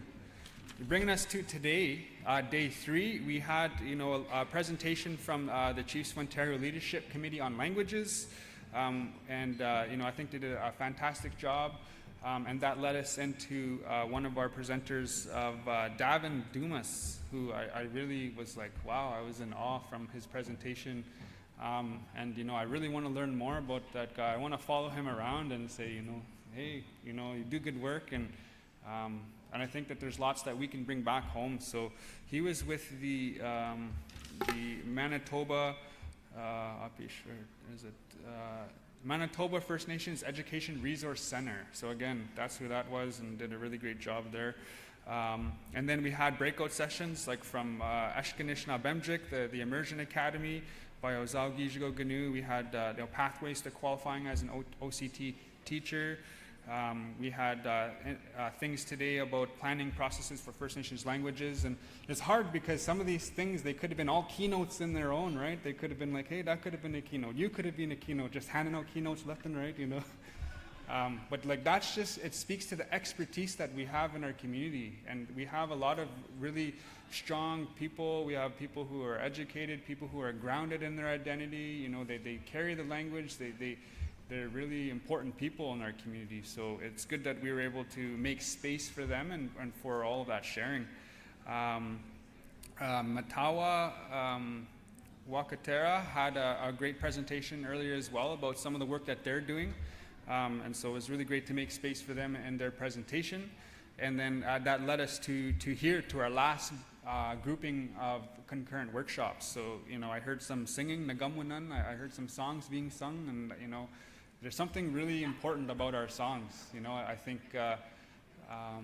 in teaching, as a teaching tool, I think songs carry a lot of importance when we're calling in spirits, we're calling in our relatives, we're sending our relatives home, we're giving songs of thanksgiving, songs of prayer. So that was really great to hear. And then I was sitting in here, and they talked about some of the work that Onwe Giwe Benojiak language, and we heard babies. They were speaking on the thing, and there was young kids who were speaking because of some of the work that they were doing in that school. So I thought that was really amazing. So let's give all of our presenters, all of our staff, to help bring it together. It was just a great forum and a really great conference. And so I appreciate the opportunity to be your gigadonene, to be the man who speaks, but I really appreciate it. So in conclusion and wrapping it up, there's a lot of work ahead, as there always is, but we do have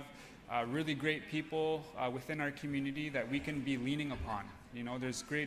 There's elders, there's language carriers, there's even young people who are just ready, to take up this work. And so The energy is there, and often the resources may not be there, but you know that doesn't mean that we stop, right? One of my elders, Jikemba, he always said, don't wait for something to happen. You can be waiting forever. And he says, you know, just do it. And how he said that, he just do a check mark. He's like, just like Nike, he said, just do it. I said, okay. And so, you know, I think that just says, like, if we don't see anything being done, then maybe we take it upon ourselves to do the work. And just like if we do it, like we build it, they will come type thing, you know? Like if we do this work, I think, you know, people will be involved. It'll naturally come about. And as long as we have intentions and we lead in a good way, I think that's what's really important. So having good intentions, you know, looking to all the people, the amazing folks that we have in our community, and you know, lifting each other up. I think that's important too. So there was another comment that said, you know, we lift each other up so that maybe one day that they will take our place. You know, so I thought that was really beautiful. So at this time, I'm going to look to our knowledge keeper. We're going to make space for a knowledge keeper, Barney Batiste, to come say some words, as well as youth. Tea Quachigan. We're going to ask them to come on up and say some final words. And then we are going to head to our drum group, Thunder Mountain Singers, to close us up with a song. And then we will get the draw lined up, because I know everybody's real excited and wants to get in on the draw too. So I heard some people did good at the casino. That's what I heard. Yeah. That's what I heard, yeah. Just smudging away? Just kidding. Nah. No, so I'll hand it over to, I guess, Tea? I'll hand it over to Tea, everybody, and we'll have some reflections, and then we'll move on from there. Naha.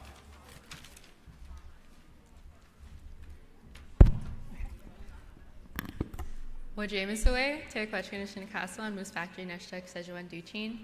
Natani Miliwalta Negate Go Shinya, Nimili Dehe Shkegun. So hello everybody, my name is Terraquachigan. You might have already heard me do the closing remarks on our first day, but I'm back. I'm from Moose Factory in Szechuan, mostly Moose Factory, but I have a lot of roots in Szechuan as well as Fort Albany. That's actually where a lot of my family originally comes from. And I grew up here in Thunder Bay though. I also said that I'm just happy to see you all here and that my heart is so full. My grandpa taught me how to say that. And so I try and always include that in my introductions, especially as I'll be focusing on language today. My initial remarks kind of shared a bit more of my education journey. Got a bit emotional on those, but this is kind of more of my language journey. It's been pretty short and long going, but I wanted to share an experience recently that I had. I just recently moved back to Thunder Bay, actually just this September. I was gone for 7 years, where I lived in London, and I did my university degree there, my first degree. And a reason I moved back to Thunder Bay was because I knew I would have the opportunity to take Cree lessons. They're actually offered by Matawa. I'm sure there's Matawa people probably in the room, but I was pretty excited to take these Cree lessons. And it was influenced in my decision to move back in the grad program that I ended up picking in Thunder Bay. And they were hard. It's Tuesdays and Thursdays, 3 hours, 6 to 9 p.m., so 6 hours a week on top of a full-time graduate student and a graduate assistant. So I was feeling pretty overwhelmed with my Cree lessons, and I had a trip coming up. And I was preparing for that trip, and I decided I was going to quit Cree lessons. I decided I didn't have the capacity for it, and I felt pretty upset about it, but that was my decision. And then I was invited to the World Indigenous Nations Higher Education Consortium, AGA, this year. And it was in Oahu, Hawaii. And it was actually Oshki Pamajuan, the Wenjack Education Institute, that invited me there. I don't know if they're still in here. They might not be. Okay. Thank you guys. So they brought me out to Oahu. I have been fortunate to sit on their governing council since I was only 21 years old as their youth board member. So that's a pretty amazing opportunity that they gave to me. And while I was there, I had an opportunity to spend a lot of time at the Hawaii Inua Kia School of Hawaiian Knowledge. And I also met a person named Maka Hiapo while I was there. So I just want to give credit to some people I met. And there were 3 things that really stuck out to me in my time in Hawaii that I'll never forget. And the first was the language immersion. So I was at their Hawaiian language school. It's within their university in Hawaii, and it's a level 1 research center, but they have their own space at that university. And as I was there, I saw like basically toddlers walking around. They were about 4 or 5 years old. And I was kind of like, why are there babies here? And they said every single Friday they have students from their pre-K or kindergarten Hawaiian immersion school spend time at that university center, at their gathering place for the Hawaiian Knowledge Center. So I was amazed by that, and I was amazed seeing all these little young ones speaking Hawaiian to each other and seeing their teachers, and they were even having nap time there. I was just so amazed by it. That was something I had never seen before, especially spending a lot of time in post-secondary. And I learned that Hawaii has full K-12 immersion schools as well as a university immersion program at that school I was at. So that really opened my eyes to the possibilities that we could have. And they also gave credit due. It was actually the Maori people who taught them how to do that. And another thing on one of my times there, as I was able to do a social with other Hawaiian studies students, and they invited me to a play. And it was actually the co-director I was able to meet, and they were telling me about a play that was entirely in the Hawaiian language. And it was actually a play that was being presented with their Hawaiian theater program. So they built their own Hawaiian theater program within this Level 1 Research Institute, and they were telling me that there's actually a bit of animosity because the only plays that sell out are the ones that are in the Hawaiian theater program. So I was pretty amazed by that, and I got to watch a play called Puana, entirely in the Hawaiian language. I didn't really know what was going on, but I had chills at the end. You could still understand the overall themes and ideas of it, and that was just amazing to see, especially in a theater full of people. Again, just the possibilities of our language and possibilities of taking up that space and creating these things. And the last thing, on my last day I spent at the university, I was able to attend a presentation from a course, and this presentation was called Expanding the Cultural, Educational, and Imaginative Opportunities of Kupuna and Makua. So Kupuna means elders, and Makua means parents. So this was a course that was actually entirely created, and the professors actually just did it on their own time volunteering. And this course was to teach our older people their language, their stories, and dance. Actually, they were teaching them hula. So I was in a class full of elders, which is also new to me. Again, I've spent a lot of time in post-secondary classes, but this was so new to me. And I even did my degree in Indigenous Studies, but we didn't necessarily have offerings like that. So I was amazed, and I was reminding me that we have to also remember our elders and our parents, because there's still that generation that didn't have those opportunities to learn our songs, our stories, and our dances. And they might not necessarily have the spaces that youth do. So that, again, I just want to emphasize the importance of remembering all of our generations when we're creating these spaces. And this isn't my idea. This is just from me looking at what this school did in Oahu. And I was just amazed, and I just wanted to share my experiences with you all. I was also really impressed to see the agenda and everything that people prepared to show to us. And yeah, so I came back from Hawaii, and I went back to Cree class. I realized, thank you. I realized that our languages are so important, and while I was at this Indigenous conference, the World Indigenous Nations Higher Education Consortium, a theme I kept seeing and hearing from people was the importance of our languages. And again, just from that, the importance of relationships that we're building, because we're all relatives and we all have that shared history of colonialism, and whether it's within Canada or within other nations, we have that capacity to share knowledge and help each other build and grow, and again, retain our languages or take them back. And that's all I wanted to share today. Thank you all for giving me the time to speak, and I'll let Barney come up. Miigotch.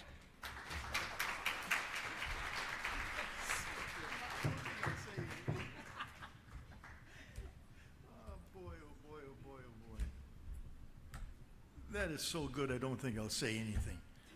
My goodness, my goodness. Thank you very much, Taya. Thank you so much. There's only a couple of things I'll leave you with. Again, there's always a teaching to be had here and there, and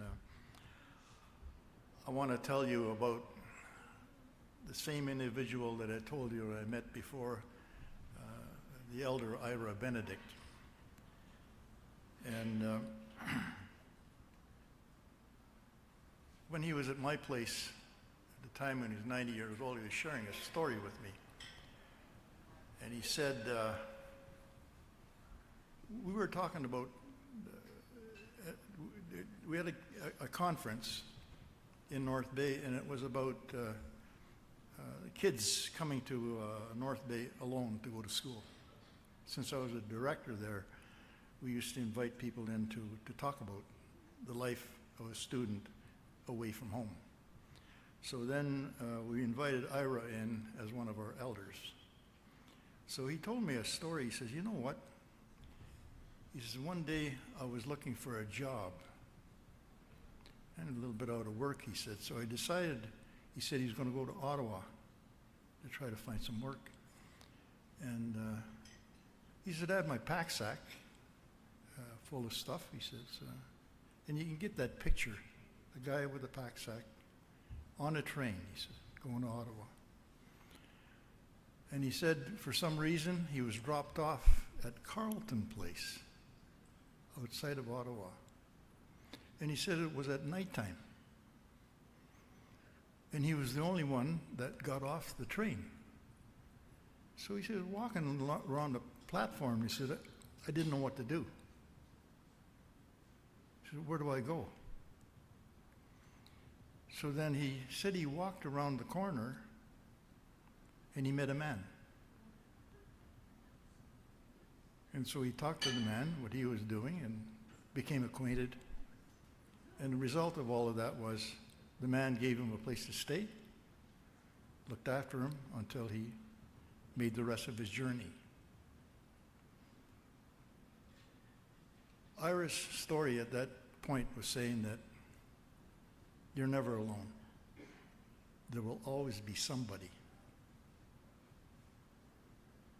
And whether it's that person beside you, that person behind you, that person in front of you, or the one that looks down upon you, you're never alone. And so that was his story. And I think well worth mentioning here, because in your profession, you're not going to be alone. There'll always be somebody. And having said that, there is a book you might want to read, and it's to do with sports. And it's a fellow that you might know. It's a fellow by the name of Mark Messier, a hockey player. The name of the book, No One Wins Alone. It's a real good book. It's all about teamwork. And I think it's a real good read, although it's not an Indigenous book. It has a message. And my message to you right now is that no one wins alone. You need somebody.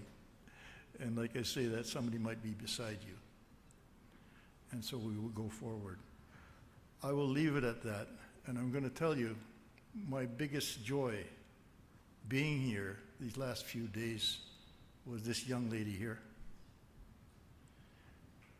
What can you say that when you meet somebody like this, so lovely, well-groomed, and educated? Oh, hey, the results of your work are sitting right in front of you. She deserves a bigger hand than what she got before.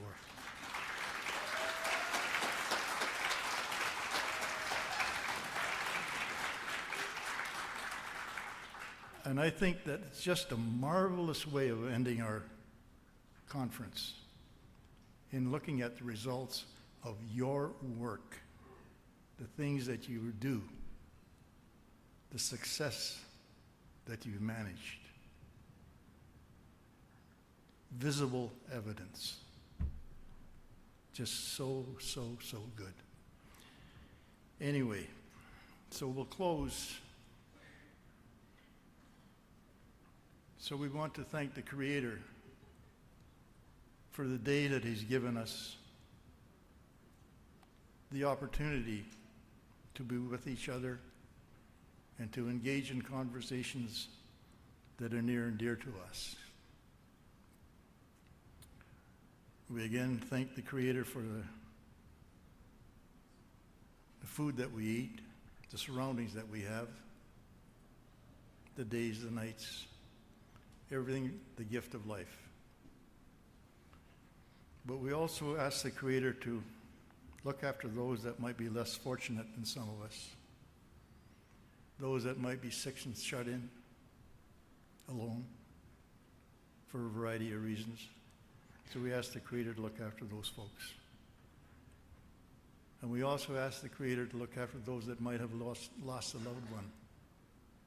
It's always such a hard time. And we ask the Creator to give them some peace and comfort in their time of need.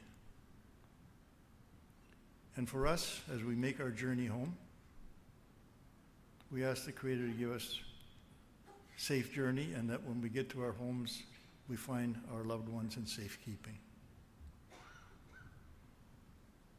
We ask the Creator to continue to look after those that we're serving, and to give us the wisdom, the courage, and the knowledge to be able to continue the work that we do. We are deeply humbled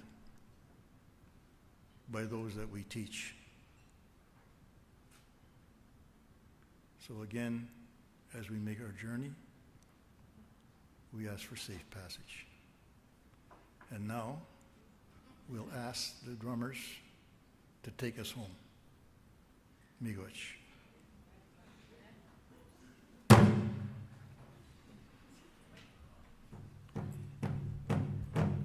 So good. John, I've had this.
right, good song, gentlemen.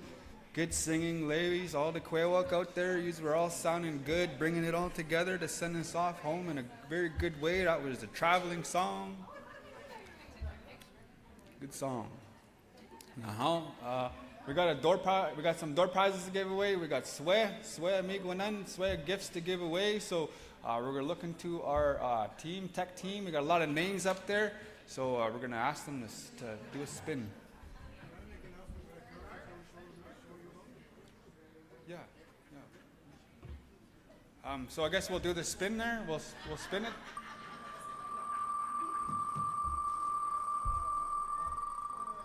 Before the spin. Audra. Hello? Aha, Bruce Beardy. We have a Bruce Beardy down there.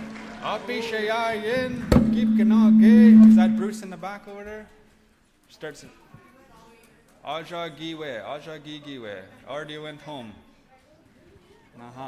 Okay, well I guess we'll spin again, but you have an announcement about okay, we're gonna just announcement about upcoming conference there that's going on there. So Wanishmaba, who's that? Can't read the name. Sue, do we have a Sue out there?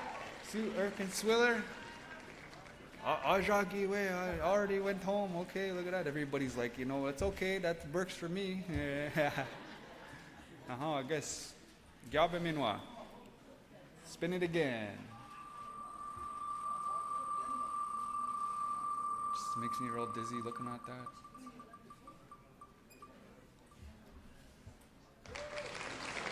Kathy Beardy. We have a Kathy Beardy out there. Guy Wabmasi. They went home with Bruce. Okay, yeah, they already left. Yeah, must be related, I guess. Eh? Yeah, just a guess. Nahao, Gyabe Minwa.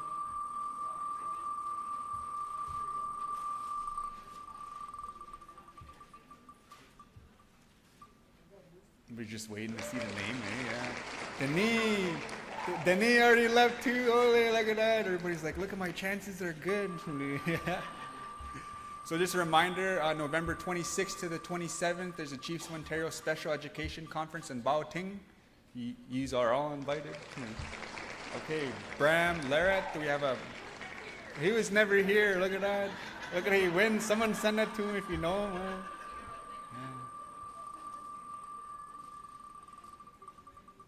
Wonder how many names are up there. Is there quite a bit? Chris, do we have a Chris? All right, we got a winner! Hey! All right, look at that. He says he's donating it back. Hey, just kidding. Nah. He says, is that what that Jonia? He says, yeah, all right. Good things come, eh? All right. I'd like to thank the creator. Hey, just kidding.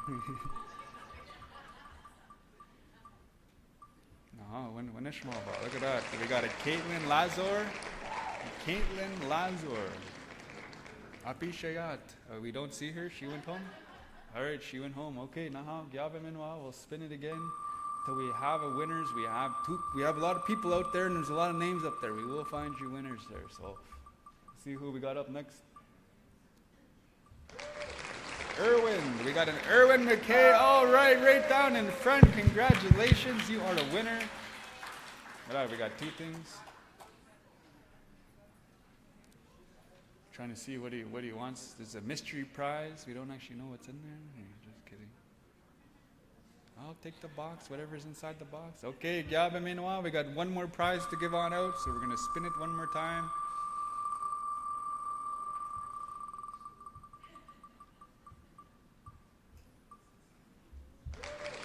Tim Hardy. Do we have a Tim Hardy? Oh, he was just here. Yeah. I seen him earlier. I guess no, got to be here. Let him go. You got to be here right now to win the prize. We got one more prize here.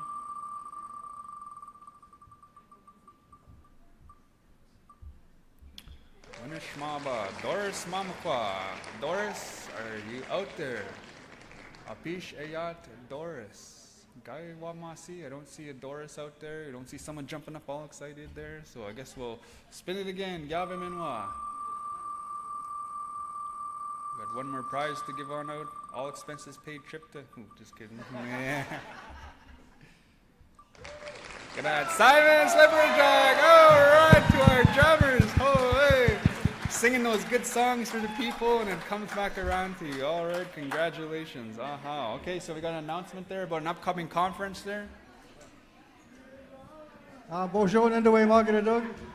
Before you all leave, Wawaba Ganoji and Indigenous cause, Makwa and Odem, Dene and Anishinaabe and Dao, Atakokan and Dunjaba.